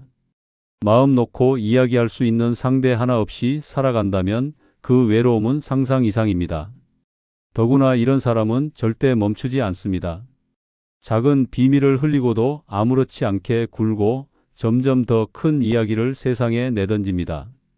결국 나는 그들의 입으로 인해 체면을 잃고 인간관계마저 무너집니다. 이명자 씨는 끝내 그 친구와 인연을 끊고 이렇게 고백했습니다. 내가 내 입으로 말한 게 칼이 되어 돌아올 줄은 몰랐다. 그 순간 알았다. 내 이야기를 지켜주지 않는 사람은 애초에 친구가 아니었다. 이 고백은 우리 모두에게 차갑고도 잔인한 경고입니다. 나이 들수록 절대 친구로 지내면 안 되는 사람은 내 이야기를 외부에 퍼뜨리는 사람입니다. 그들은 내 인생을 갉아먹는 독이며 곁에 두는 순간 남은 노년은 고통으로 물듭니다. 지금 곁에 그런 사람이 있다면 미련 없이 끊어내야 합니다. 그것이 나를 지키고 내 삶을 지켜내는 최소한의 방어막입니다. 이번 영상을 보시면서 여러분도 떠오르는 경험이나 마음속 깊은 생각이 있으실 겁니다. 혹시 비슷한 일을 겪어보셨다면 또는 지금 고민하고 계신 상황이 있다면 댓글로 남겨주세요. 여러분의 소중한 경험과 의견이 다른 분들께도 큰 힘과 깨달음이 될 것입니다. 그럼 오늘 하루도 행복하시기 바랍니다. 형제만큼 든든한 사람이 어디 있겠어? 아니야, 늙어보면 형제가 제일 먼 남이 돼. 같은 피를 나눴다 해도 결국은 서로의 가슴에 상처만 남기더라. 젊을 땐 아무렇지 않게 지나쳤던 갈등이 나이 들수록 돌이킬 수 없는 벽이 됩니다. 웃으며 숟가락을 나누던 사이가 어느 순간 눈도 마주치기 싫은 원수가 되어버립니다. 피보다 진한 정이라 믿었는데 그 믿음이 무너지는 순간은 생각보다 너무나도 잔혹합니다. 형제 자매라는 이름 뒤에 숨겨진 불편한 진실, 그 가슴 서늘한 이유들을 지금부터 낱낱이 드러내겠습니다. 이 영상을 끝까지 보셔야만 왜 나이 들수록 형제 자매가 남보다 더 낯선 존재가 되는지 알 수 있을 것입니다. 구독, 좋아요, 알림 설정 꾹 눌러주시기 주변의 소중한 분들에게 공유 부탁드립니다.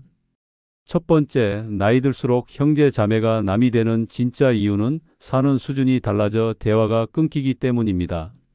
충남 천안에 사는 두 형제의 이야기는 듣는 이의 가슴을 서늘하게 만듭니다. 형은 평생 공장에서 일하며 어렵게 가족을 부양했고 월세방 전전하다 겨우 낡은 빌라 하나를 마련했습니다. 반면 동생은 사업에 성공해 아파트 2채와 외제차를 굴리며 호화로운 생활을 했습니다. 오랜만에 부모 제사 자리에서 만난 두 사람은 처음엔 웃으며 술잔을 기울였습니다. 하지만 곧 대화는 틀어졌습니다. 동생이 형도 이제 좀 노력해서 집을 옮겨야지, 애들도 창피하지 않겠냐라며 은근한 조롱을 던진 것이 화근이었습니다. 형은 그 말에 얼굴이 굳었고 내 돈 자랑 그만해라. 부모님 제사상 앞에서까지 잘난 척하냐라며 목소리를 높였습니다. 순간 분위기는 얼어붙었고 말싸움은 순식간에 폭발로 번졌습니다. 술기운에 이성을 잃은 형은 식탁 위에 술병을 집어 던졌고 동생은 얼굴에 상처를 입었습니다. 울부짖는 가족들, 쓰러진 제사상, 아비규환 속에서 경찰이 출동했습니다. 그날 이후 두 형제는 다시는 얼굴을 마주하지 않았습니다. 같은 피를 나눈 형제가 다른 삶의 수준 때문에 결국 폭력으로 갈라진 비극이었습니다. 사는 수준이 다르면 대화의 언어가 달라집니다. 한쪽은 하루 벌어 하루를 살며 공과금과 병원비에 허덕이고 다른 쪽은 해외여행, 명품, 자식의 유학 이야기를 늘어놓습니다. 이런 차이가 반복되면 대화는 곧 조롱이 되고 조롱은 상처가 되며 상처는 끝내 폭력으로 터집니다. 대화가 이어질 수 없는 세계에선 피부치라도 남보다 더한 적대자가 되는 것입니다. 더 무서운 건 이 단절이 돌이킬 수 없다는 점입니다. 한 번 쌓인 열등감은 쉽게 사라지지 않고 한 번의 조롱은 평생의 응어리가 됩니다. 형제 자매 모임이 오히려 지옥 같은 이유가 바로 여기 있습니다. 명절이면 웃음꽃이 피어야 할 자리가 서로의 수준을 비교하며 가시돋침말이 오가는 전쟁터가 됩니다. 이런 상황을 두고 옛사람들은 궁상각치우라는 말을 했습니다. 가난한 사람은 같은 처지끼리 어울린다는 뜻이지만 현실에선 삶의 수준이 갈라지면 피부치라도 대화가 막히고 고통만 남는다는 의미로 다가옵니다. 즉, 같은 뿌리를 가진 형제라도 사는 세상이 달라지면 결국 서로의 삶을 이해하지 못한다는 냉혹한 진실을 보여줍니다.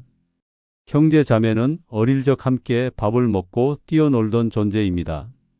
하지만 나이 들어 삶의 무게가 갈라지면 그 따뜻한 추억은 차가운 비교로 변합니다. 더 가진 쪽은 우월감을 드러내고 덜 가진 쪽은 모멸감을 사깁니다. 이 감정이 쌓이고 쌓이다가 결국엔 피 튀기는 충돌로 폭발하는 것입니다. 사는 수준의 차이는 단순한 돈의 문제가 아닙니다.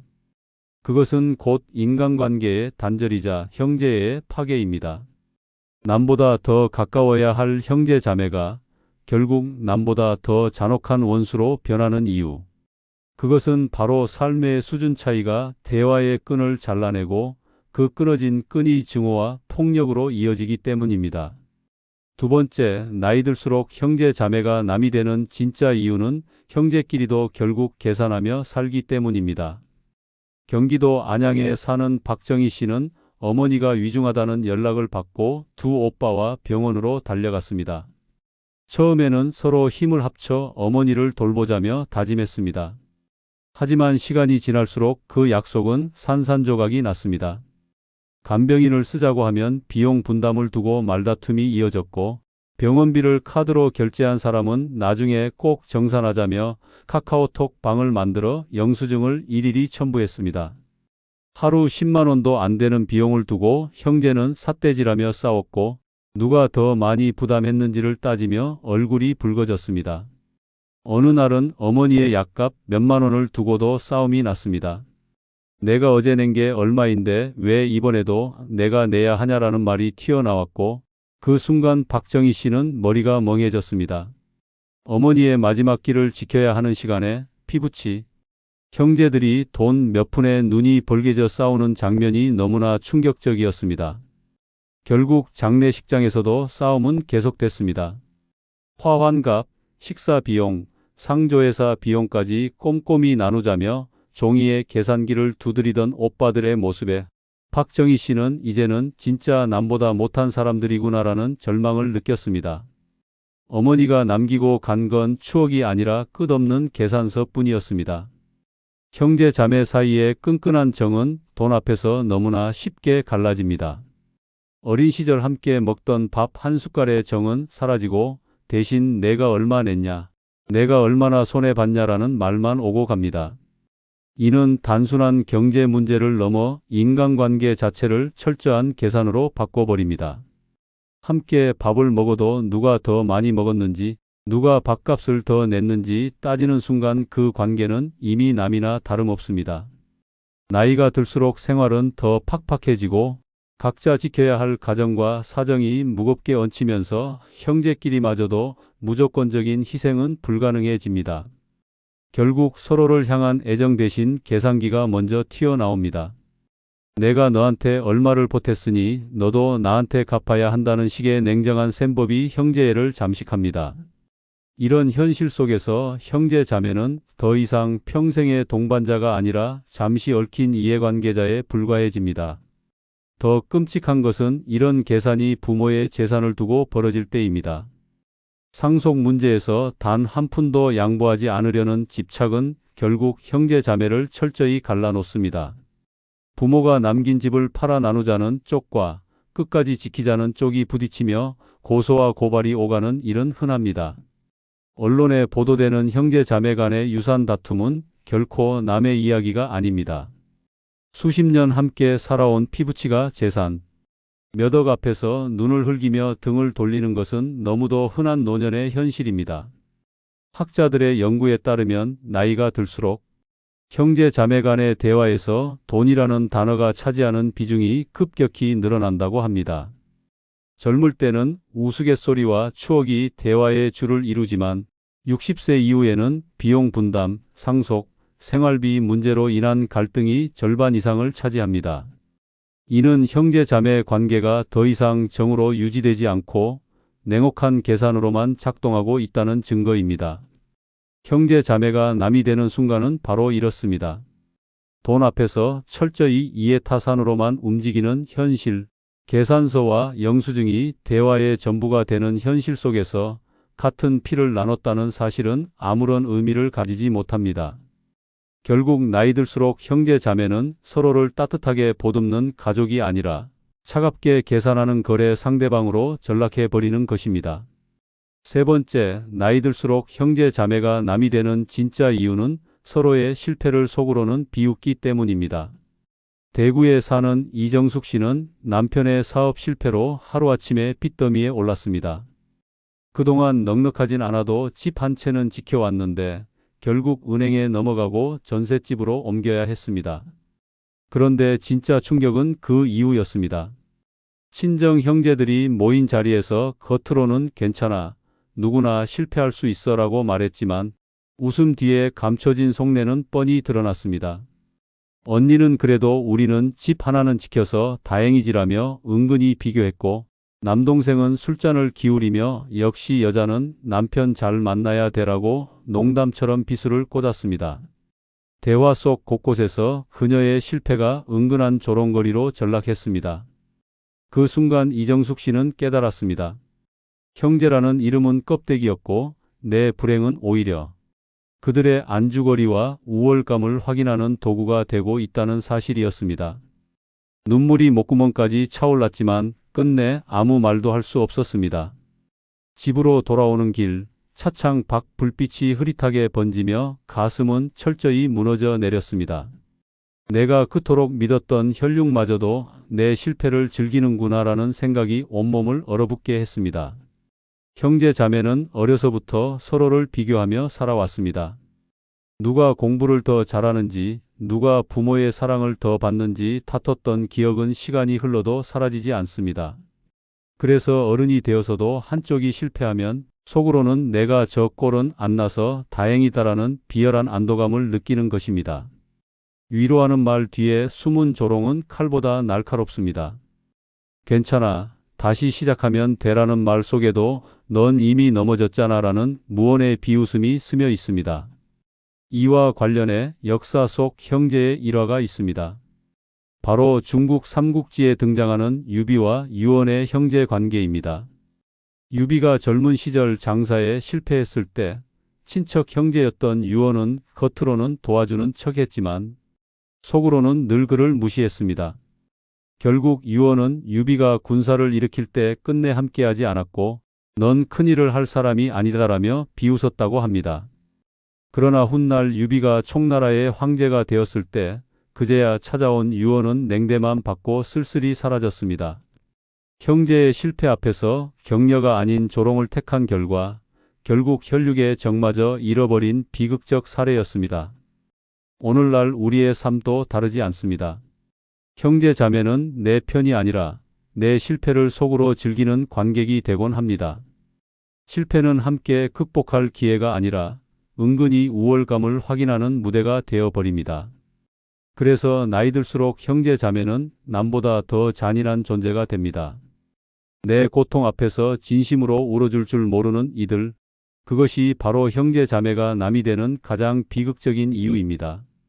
네 번째, 나이 들수록 형제 자매가 남이 되는 진짜 이유는 돈 자랑, 자식 자랑으로 마음의 벽이 생기기 때문입니다. 전북 익산에 사는 오미정 씨는 명절마다 친정에 가는 게 두렵습니다. 이유는 단 하나, 동생들의 자랑 폭탄 때문입니다. 큰 남동생은 매번 외제차 열쇠를 식탁 위에 던져두고 이번에 새로 뽑았어 라며 은근히 잘난 체를 합니다. 작은 여동생은 우리 애가 이번에 서울대 장학생 됐어 라며 웃음을 터뜨립니다. 대화는 늘 부와 자식 성취 이야기로 채워졌습니다. 그러나 오미정 씨는 남편이 남긴 빚으로 겨우겨우 생계를 이어가고 있었고 아들은 취업 준비생으로 수년째 고생 중이었습니다. 그녀의 귀에는 동생들의 자랑이 칼처럼 꽂혔습니다. 겉으로는 억지로 웃으며 잘 됐네, 축하해라고 했지만 속으로는 쓰라린 수치심과 모멸감이 쌓여갔습니다. 어느 해엔 작은 여동생이 언니 아들은 아직도 집에 있어? 우리 애는 벌써 유학 준비 다 끝냈는데라며 비웃듯 던진 말에 오미정 씨는 눈물이 핑 돌았습니다. 그날 이후 그녀는 명절에 친정을 찾지 않았습니다.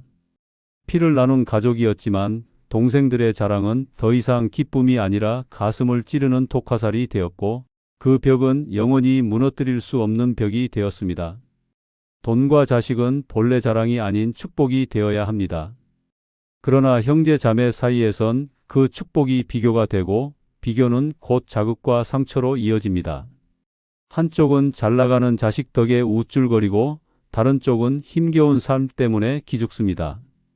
이럴 때 생겨나는 마음의 벽은 피도 정의도 뛰어넘지 못합니다.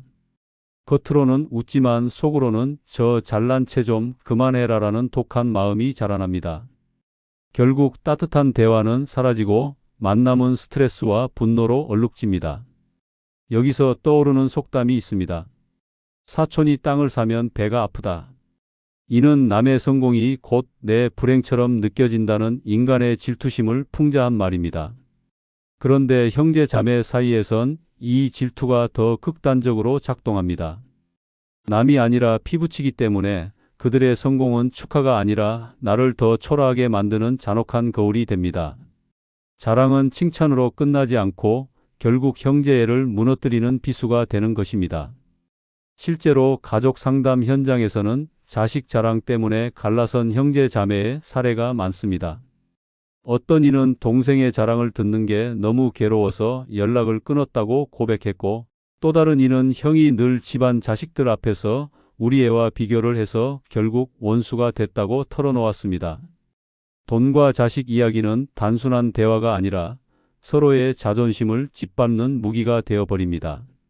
나이가 들수록 형제 자매는 마음을 기대야 할 버팀목이 되어야 하지만 현실은 정반대입니다. 남보다 더 잔인한 비교와 자랑으로 상대를 무너뜨리고 그 사이에는 두터운 벽만 남습니다. 그 벽은 시간이 흐를수록 더 높아지고 결국 형제 자매를 남보다도 먼 존재로 만들어버립니다. 돈 자랑과 자식 자랑은 결국 형제 자매 사이에 가장 날카로운 독입니다. 기쁨을 나누기는커녕 상처를 남기고 그 상처는 평생의 앙금으로 남습니다. 그래서 나이 들수록 형제 자매는 따뜻한 가족이 아니라 서로의 마음을 핥히는 차가운 타인이 되는 것입니다. 다섯 번째, 나이 들수록 형제 자매가 남이 되는 진짜 이유는 늙어갈수록 성격이 더 강해져 부딪히기 때문입니다. 경남 진주에 사는 김선옥 씨는 70이 넘어서도 여전히 말이 거칠었습니다. 젊을 때부터 성격이 불같다는 소리를 들었지만 나이 들면서 더 심해졌습니다. 그런데 문제는 명절마다 만나는 언니와의 대화였습니다. 언니는 원래 조용한 성격이었는데 나이가 들수록 고집이 심해지고 말투가 날카로워졌습니다. 어느 해 설날 사소한 음식 차림 문제로 시작된 말싸움이 걷잡을 수 없이 커졌습니다. 김선옥 씨가 이제는 내가 하자는 대로 좀 해라고 소리치자 언니는 내가 뭔데 늘 남의 위에 서려고 하냐라며 맞받아쳤습니다. 그 순간 식탁은 전쟁터가 됐습니다.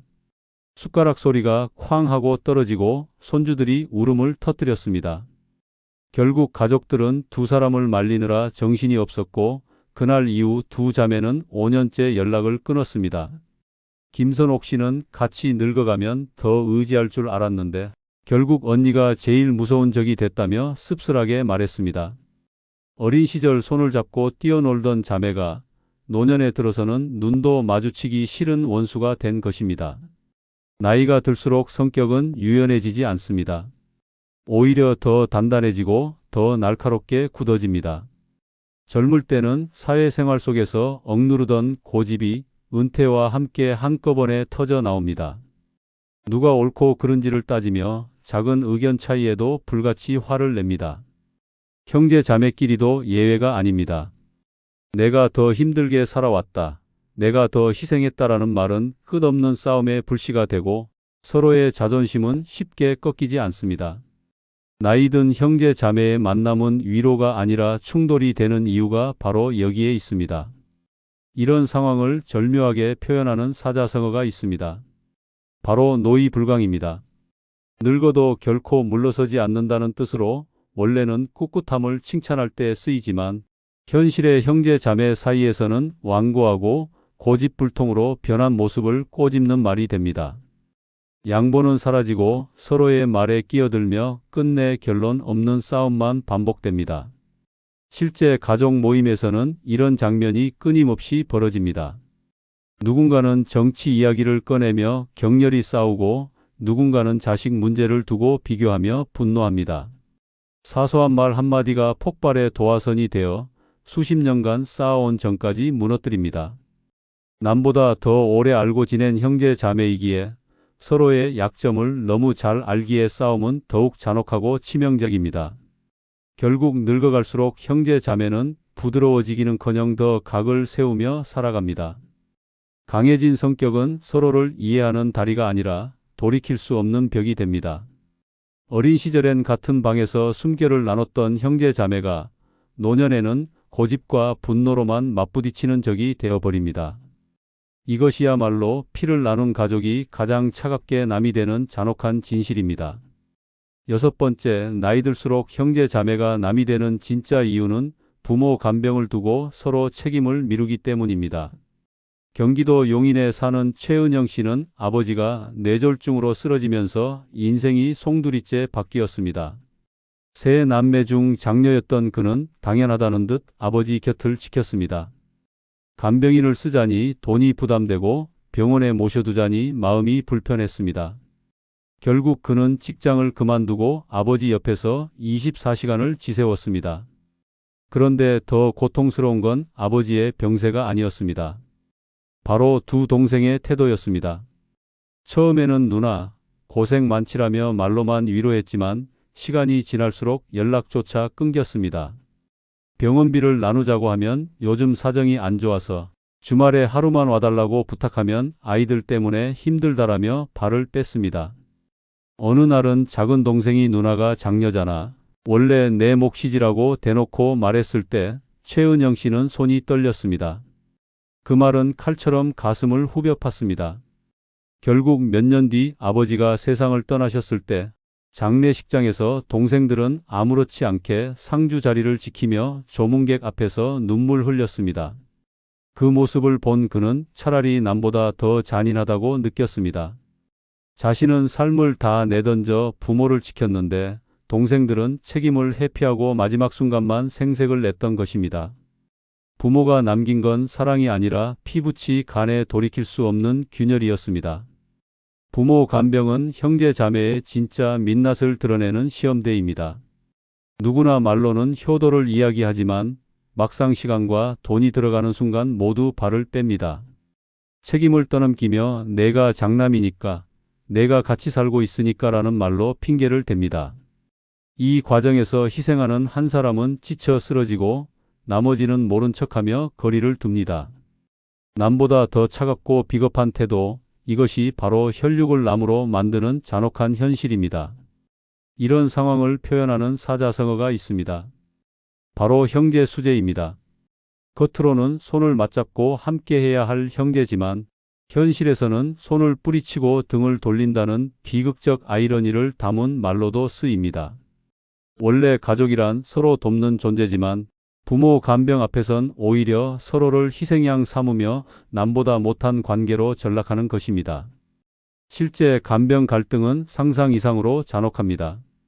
어떤 집안은 부모가 요양원에 계신 동안 간병비 분담을 두고 형제끼리 고소와 고발로 맞섭니다. 또 어떤 집안은 부모가 돌아가신 뒤 장례식장에서 누가 더 효도했는지를 두고 싸움이 벌어집니다. 누군가는 부모를 위해 직장을 포기했는데 다른 형제는 한 번도 얼굴을 비추지 않고도 상속만 챙기려 합니다. 이런 장면에서 남보다 더 잔인한 존재가 바로 형제자매라는 걸 절감하게 됩니다. 부모의 병상은 가족애를 시험하는 마지막 무대이자 형제자매를 갈라놓는 치명적인 장벽이 됩니다. 젊을 때는 함께 웃고 떠들던 형제자매도 노년에 부모를 두고 책임을 미루는 순간 더 이상 가족이 아닙니다. 피 한 방울 섞였다는 사실은 사라지고 서로의 삶을 갉아먹는 원수로 남습니다. 그래서 나이 들수록 형제자매는 남이 됩니다. 부모 간병 앞에서 비겁하게 책임을 미루는 그 순간 남보다 더 차갑고 남보다 더 잔인한 타인으로 변하기 때문입니다. 이번 영상을 보시면서 여러분도 떠오르는 경험이나 마음속 깊은 생각이 있으실 겁니다. 혹시 비슷한 일을 겪어보셨다면 또는 지금 고민하고 계신 상황이 있다면 댓글로 남겨주세요. 여러분의 소중한 경험과 의견이 다른 분들께도 큰 힘과 깨달음이 될 것입니다. 그럼 오늘 하루도 행복하시기 바랍니다. 여보, 나이 들어 이렇게까지 할 수 있는 게 있다는 게 믿어져? 믿기지 않아. 우리 나이 또래는 다 병원 다니느라 정신없다던데. 그러게, 아직도 걸을 수 있고 스스로 챙겨 먹고 이렇게 대화할 힘이 있다는 게 기적이지. 맞아, 이게 돈보다 훨씬 큰 축복이야. 우리가 아직 살아있다는 증거니까. 65세와 75세 사이에 아직도 이 6가지를 하고 있다면 당신은 세상에서 가장 귀한 보석입니다. 많은 이들이 그 나이면 병원 진료에 하루를 빼앗기고 약 봉지에 의지하며 사는 게 당연하다고 생각합니다. 그러나 여전히 스스로의 몸을 챙기고 걸을 수 있는 다리를 유지하며 마음을 다잡아 삶을 이어간다면 그것은 그 무엇과도 바꿀 수 없는 빛나는 가치입니다. 남들은 포기한 일상을 지켜내는 의지, 그것이 바로 노년의 보물입니다.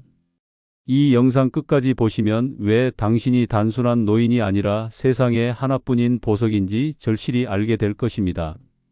구독, 좋아요, 알림 설정 꾹 눌러주시고 주변의 소중한 분들의 공유도 해주시면 큰 복 받으실 겁니다. 첫 번째, 65세와 75세 사이에 아직도 김장철에 직접 배추를 절이고 양념을 버무릴 수 있다면 당신은 귀한 보석입니다.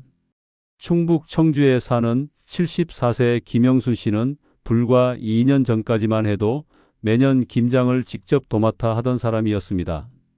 그런데 허리 통증과 무릎 관절염이 심해지자 결국 시장에서 김치 몇 포기를 사다 먹는 처지가 되었습니다.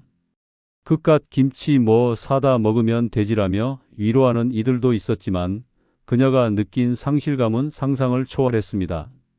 평생 가족을 위해 정성껏 김장을 해왔던 손맛이 사라지고 온 집안에 김장하던 날의 따뜻한 웃음소리가 끊긴 순간 그녀는 노년의 외로움과 무력감을 실감했다고 합니다. 김장 한 번 못한다는 게 이렇게 뼈아프게 자존심을 무너뜨릴 줄 몰랐다고 그녀는 울먹이며 말했습니다.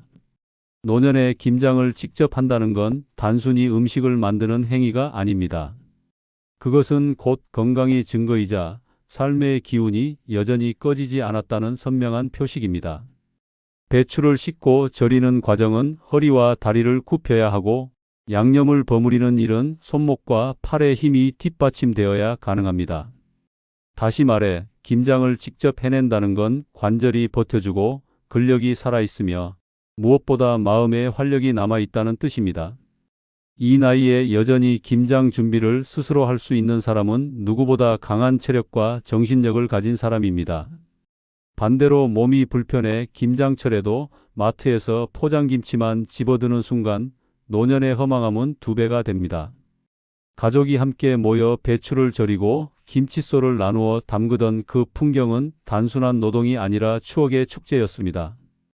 그런데 몸이 따라주지 않아 그 자리를 지켜보는 것조차 힘들어진다면 마음 깊은 곳에서 느껴지는 패배감은 이루 말할 수 없습니다.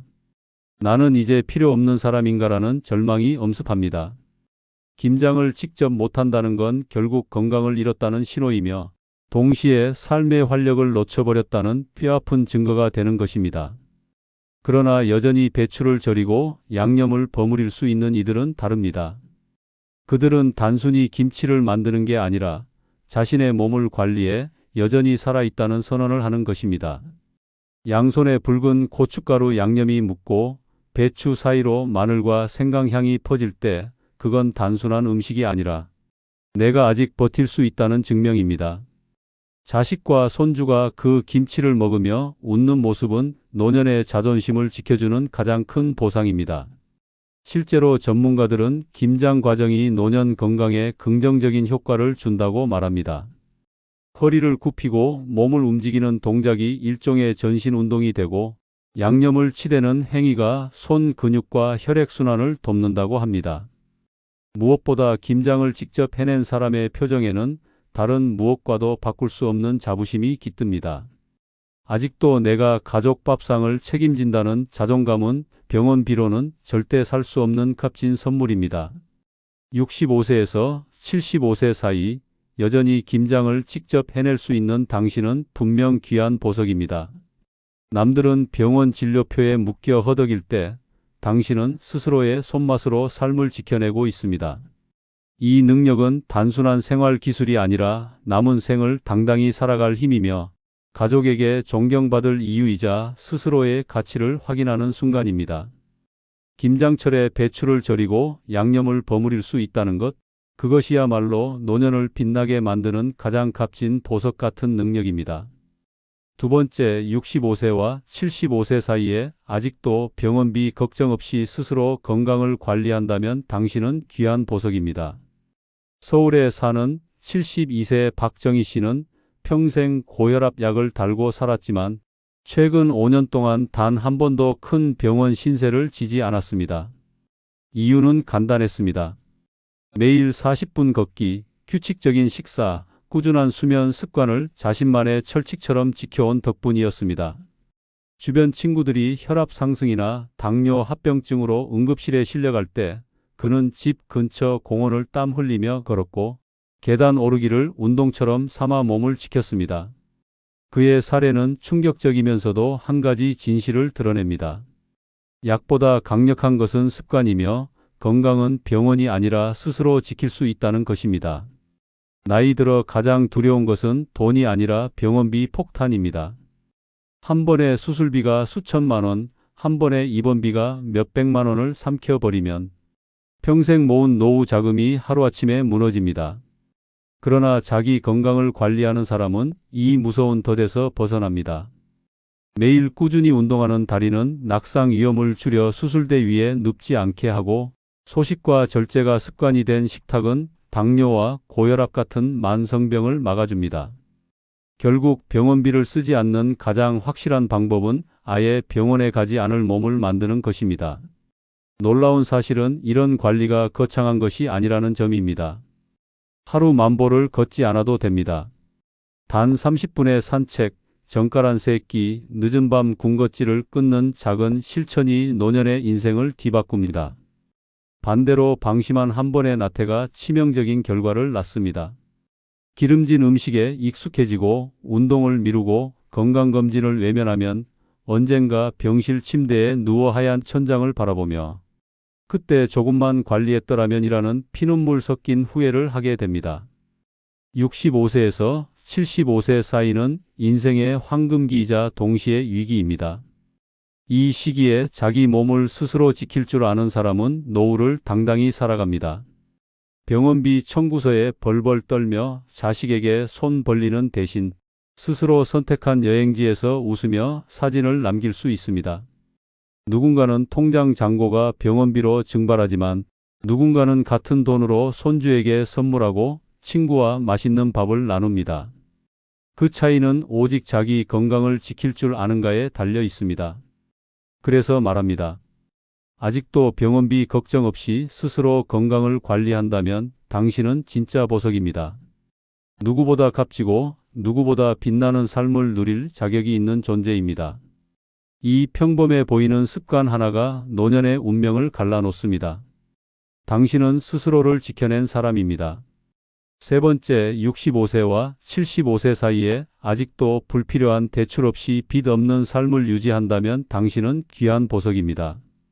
서울에 사는 73세 박동일 씨는 은퇴 후 연금을 받으며 소박하게 살아가던 중 자식이 운영하던 가게가 어렵다며 보증을 부탁해 결국 수천만 원의 대출을 떠안게 되었습니다. 처음엔 잠깐만 도와주면 된다고 생각했지만 가게는 문을 닫았고 대출은 눈덩이처럼 불어났습니다. 매달 쏟아지는 이자, 독촉 전화에 밤잠을 설쳤고 자식에게도 차마 손을 벌리지 못해 결국 생활비까지 줄여 하루 한 끼로 버티는 날이 많아졌습니다. 결국 평생 지켜온 집마저 압류 위기에 놓이며 내가 왜 이 나이에 은행 눈치를 보며 살아야 하나라며 눈물을 흘렸습니다. 그 순간 깨달았습니다. 빚은 단순한 돈 문제가 아니라 노년의 존엄을 산산이 부수는 괴물이라는 사실을 말입니다. 노년의 빚은 젊을 때와 다릅니다. 젊을 땐 다시 일어나 벌 수 있지만 65세 이후에는 정기적인 수입원이 거의 없습니다. 연금이나 저축은 정해져 있는데 이자는 멈추지 않고 불어납니다. 작은 대출 하나가 순식간에 수백만 원의 부담으로 변하고 생활비를 갉아먹어 결국 병원비조차 감당하지 못하는 상황을 만듭니다. 더 끔찍한 건 빚은 돈만 빼앗아 가는 게 아니라 마음까지 옥죄어 버린다는 점입니다. 하루에도 몇 번씩 오는 독촉 전화에 시달리며 마음은 불안에 휩싸이고 가족에게 숨기려다 보니 점점 인간관계도 멀어집니다. 평생 성실하게 살아왔는데 노년에 남는 것이 불안과 수치라면 그것만큼 처참한 일이 어디 있겠습니까? 반대로 불필요한 대출 없이 빚 없는 삶을 지켜낸 사람은 세상에서 가장 자유로운 존재입니다. 매달 이자에 쫓기지 않으니 한숨 대신 웃음이 나오고 병원비가 필요할 때도 망설이지 않고 치료를 받을 수 있습니다. 자식에게 미안한 마음으로 손 내밀 필요가 없고 친구와의 식사 자리에서 돈이 없어 못 나간다는 말도 하지 않아도 됩니다. 그 자유는 단순한 금전적 여유가 아니라 노년의 자존심과 삶의 품격을 끝까지 지켜내는 힘입니다. 많은 노인들이 흔히 저지르는 실수가 있습니다. 집을 크게 고치려 대출을 받거나 자식의 부탁에 보증을 서주거나 손주 학자금 때문에 무리하게 빚을 지는 경우입니다. 그 순간은 잠시 마음이 편할지 몰라도 결국 그 대가를 자기 인생으로 치르게 됩니다. 노년의 빚은 누구도 대신 갚아주지 않습니다. 결국 내 손에 쥔 작은 노후 자금마저 갉아먹고 남은 인생을 은행에 저당 잡히게 만듭니다. 65세에서 75세 사이 아직도 불필요한 대출을 멀리하고 빚 없는 삶을 유지하는 사람은 누구보다 현명하고 강인한 사람입니다. 빚이 없다는 건 단순히 돈을 아낀 게 아니라 내 인생의 주도권을 끝까지 지켜냈다는 뜻입니다. 빚이 없는 노후는 자존심을 세우고 자유를 지키며 남은 인생을 웃으며 살아갈 수 있는 가장 값진 선물입니다. 당신이 바로 그 보석 같은 사람입니다. 네 번째, 65세와 75세 사이에 아직도 아침마다 깨끗이 면도하고 단정한 옷을 차려 입는다면 당신은 귀한 보석입니다. 부산에 사는 70세 장영호 씨는 은퇴 후 몇 년간 집 안에서만 생활하며 면도도 옷차림도 신경 쓰지 않았습니다. 대충 늘어진 티셔츠와 헝클어진 머리로 하루하루를 보내던 그는 점점 사람들을 피하게 되었고 거울조차 보기 싫다고 했습니다. 그러던 어느 날 동창 모임에 억지로 나갔다가 오랜 친구가 야, 너 왜 이렇게 늙었냐? 예전 모습이 하나도 없네라는 말을 듣고 충격에 빠졌습니다. 집으로 돌아오는 길 유리창에 비친 자신의 몰골을 본 순간 그는 절망했습니다. 세월보다 더 빨리 무너진 건 나이가 아니라 자기 관리의 포기였음을 깨달은 것입니다. 노년에 매일 면도와 단정한 옷차림을 지켜낸다는 건 단순한 외모 관리가 아닙니다. 그것은 자기 자신에게 보내는 가장 강력한 메시지입니다. 나는 여전히 살아있다. 나는 나를 포기하지 않았다. 거울 앞에서 수염을 정리하고 셔츠의 단추를 채우는 순간 몸은 단정해지고 마음은 다시 곧게 서게 됩니다. 반대로 아침에 거울도 보지 않고 구겨진 옷을 걸친 채 하루를 시작하면 삶은 순식간에 무너져 내립니다. 남들이 보기에 지저분한 모습일 뿐 아니라 스스로도 나는 이제 아무 의미 없는 존재라는 자기 암시에 빠져버립니다. 그것이 곧 건강과 인간관계, 더 나아가 생존 의지를 갉아먹는 독이 됩니다. 특히 65세 이후의 삶은 자기 관리가 곧 존엄입니다. 깔끔한 옷차림은 자식에게 아직 우리 부모님은 건재하시다라는 안도감을 주고 이웃과 친구에게도 존경을 이끌어냅니다. 하지만 지저분한 몰골로 나타나면 주변은 멀어지고 결국 고립의 늪에 빠져듭니다. 많은 노인들이 우울증에 시달리는 이유가 단순히 돈이나 건강 때문만이 아니라 자기 모습을 스스로 내버려둔 데 있다는 사실을 아십니까? 면도하지 않은 얼굴, 구겨진 옷, 냄새 나는 셔츠는 스스로 존엄을 버린 신호입니다. 이 신호는 결국 타인에게도 나는 이제 상관없는 사람이다라는 메시지를 보내며 관계를 끊어냅니다. 반대로 매일 아침 면도를 하고 단정하게 옷을 입는 사람은 다릅니다. 그들은 어디에 가든 존중을 받습니다. 시장에 가서 채소를 사더라도 은행 창구에 앉더라도 아직도 참 멋지십니다라는 말을 듣습니다. 그 말은 단순한 칭찬이 아니라 당신이 여전히 사회와 연결되어 있다는 증거입니다. 또 한 가지 중요한 점은 이런 습관이 건강을 지킨다는 사실입니다. 깔끔하게 면도하며 거울을 보는 행위 자체가 자기 상태를 확인하는 건강 체크이고 옷을 갈아입는 동작이 작은 운동이 되어 몸을 깨웁니다. 게으름에 젖어 있으면 우울과 질병이 따라오지만 단정한 습관은 우울을 밀어내고 활력을 불러옵니다. 실제로 노인복지 연구 결과에서도 매일 자기 관리를 실천하는 사람은 그렇지 않은 사람보다 우울증 발병률이 현저히 낮고 사회적 관계 유지가 활발하다고 합니다. 즉, 깔끔한 차림은 마음의 약이자 사회적 백신인 셈입니다. 사람들은 잘 차려입은 노인 앞에서 자연스럽게 존중하는 태도를 보입니다. 그리고 그 존중은 또 다른 활력을 낳습니다. 65세와 75세, 여전히 아침마다 면도하고 단정한 옷을 차려입는 당신은 분명 귀한 보석입니다. 그것은 단순히 멋을 부리기 위한 행위가 아니라 당신의 존엄을 지키고 남은 인생을 반짝이게 하는 무기입니다. 남들은 하루하루 흐트러진 채 늙어가지만 당신은 거울 앞에서 자신을 일으켜 세우며 빛을 더해갑니다. 이 작은 습관 하나가 당신의 인생을 구하고 당신을 세상에서 가장 존귀한 보석으로 만드는 힘입니다. 다섯 번째, 65세와 75세 사이에 아직도 매일 같은 시간에 걷기를 습관처럼 한다면 당신은 귀한 보석입니다. 대구에 사는 72세 정인호 씨는 은퇴 후 이 나이에 뭘 더 운동해라며 걷기를 멈췄습니다. 처음엔 별 문제가 없는 듯 했지만 불과 6개월 만에 체중이 급격히 늘었고 혈압이 치솟아 응급실에 실려갔습니다. 의사는 단호하게 말했습니다. 하루 10,000보만 걸으셨다면 이렇게 빨리 무너지진 않았을 겁니다. 정 씨는 병원 침대에 누워 후회했습니다. 걷기를 포기한 대가가 단순한 불편이 아니라 생존의 위협이었음을 그제야 깨달은 것입니다. 걷기는 노년 건강의 마지막 보루입니다. 하루 30분 이상 최소 5,000보에서 7,000보 정도 걷는 것이 가장 적당하다고 전문가들은 말합니다. 무작정 많이 걷는 것이 아니라 꾸준히 매일 같은 시간에 일정한 리듬으로 걷는 것이 핵심입니다. 아침 7시 전후에 햇살을 받으며 걷는 것은 심장을 깨우고 뇌에 산소를 공급해 하루를 활기차게 시작하게 합니다. 저녁 6시 전후의 걷기는 하루의 피로를 씻어내고 숙면을 돕습니다. 단순히 발을 옮기는 것이 아니라 생체, 리듬을 일정하게 맞추는 강력한 시계 역할을 하는 것이 바로 같은 시간에 하는 걷기입니다. 어떻게 걷느냐도 중요합니다. 등을 꼿꼿이 세우고 시선을 10m 앞에 두며 팔을 자연스럽게 흔드는 바른 자세. 걷기가 심폐 기능을 최대로 끌어올립니다. 너무 빠른 속도로 달리듯 걸을 필요는 없습니다. 숨이 약간 가쁘지만 대화는 가능할 정도의 속도, 시속 5km 정도가 가장 효과적입니다. 이 속도로 하루 30분만 걸어도 심장병과 당뇨, 치매의 위험이 크게 줄어든다는 것이 의학적 사실입니다. 무엇보다 중요한 건 꾸준함입니다. 하루 이틀 걷고 포기하면 아무 소용이 없습니다.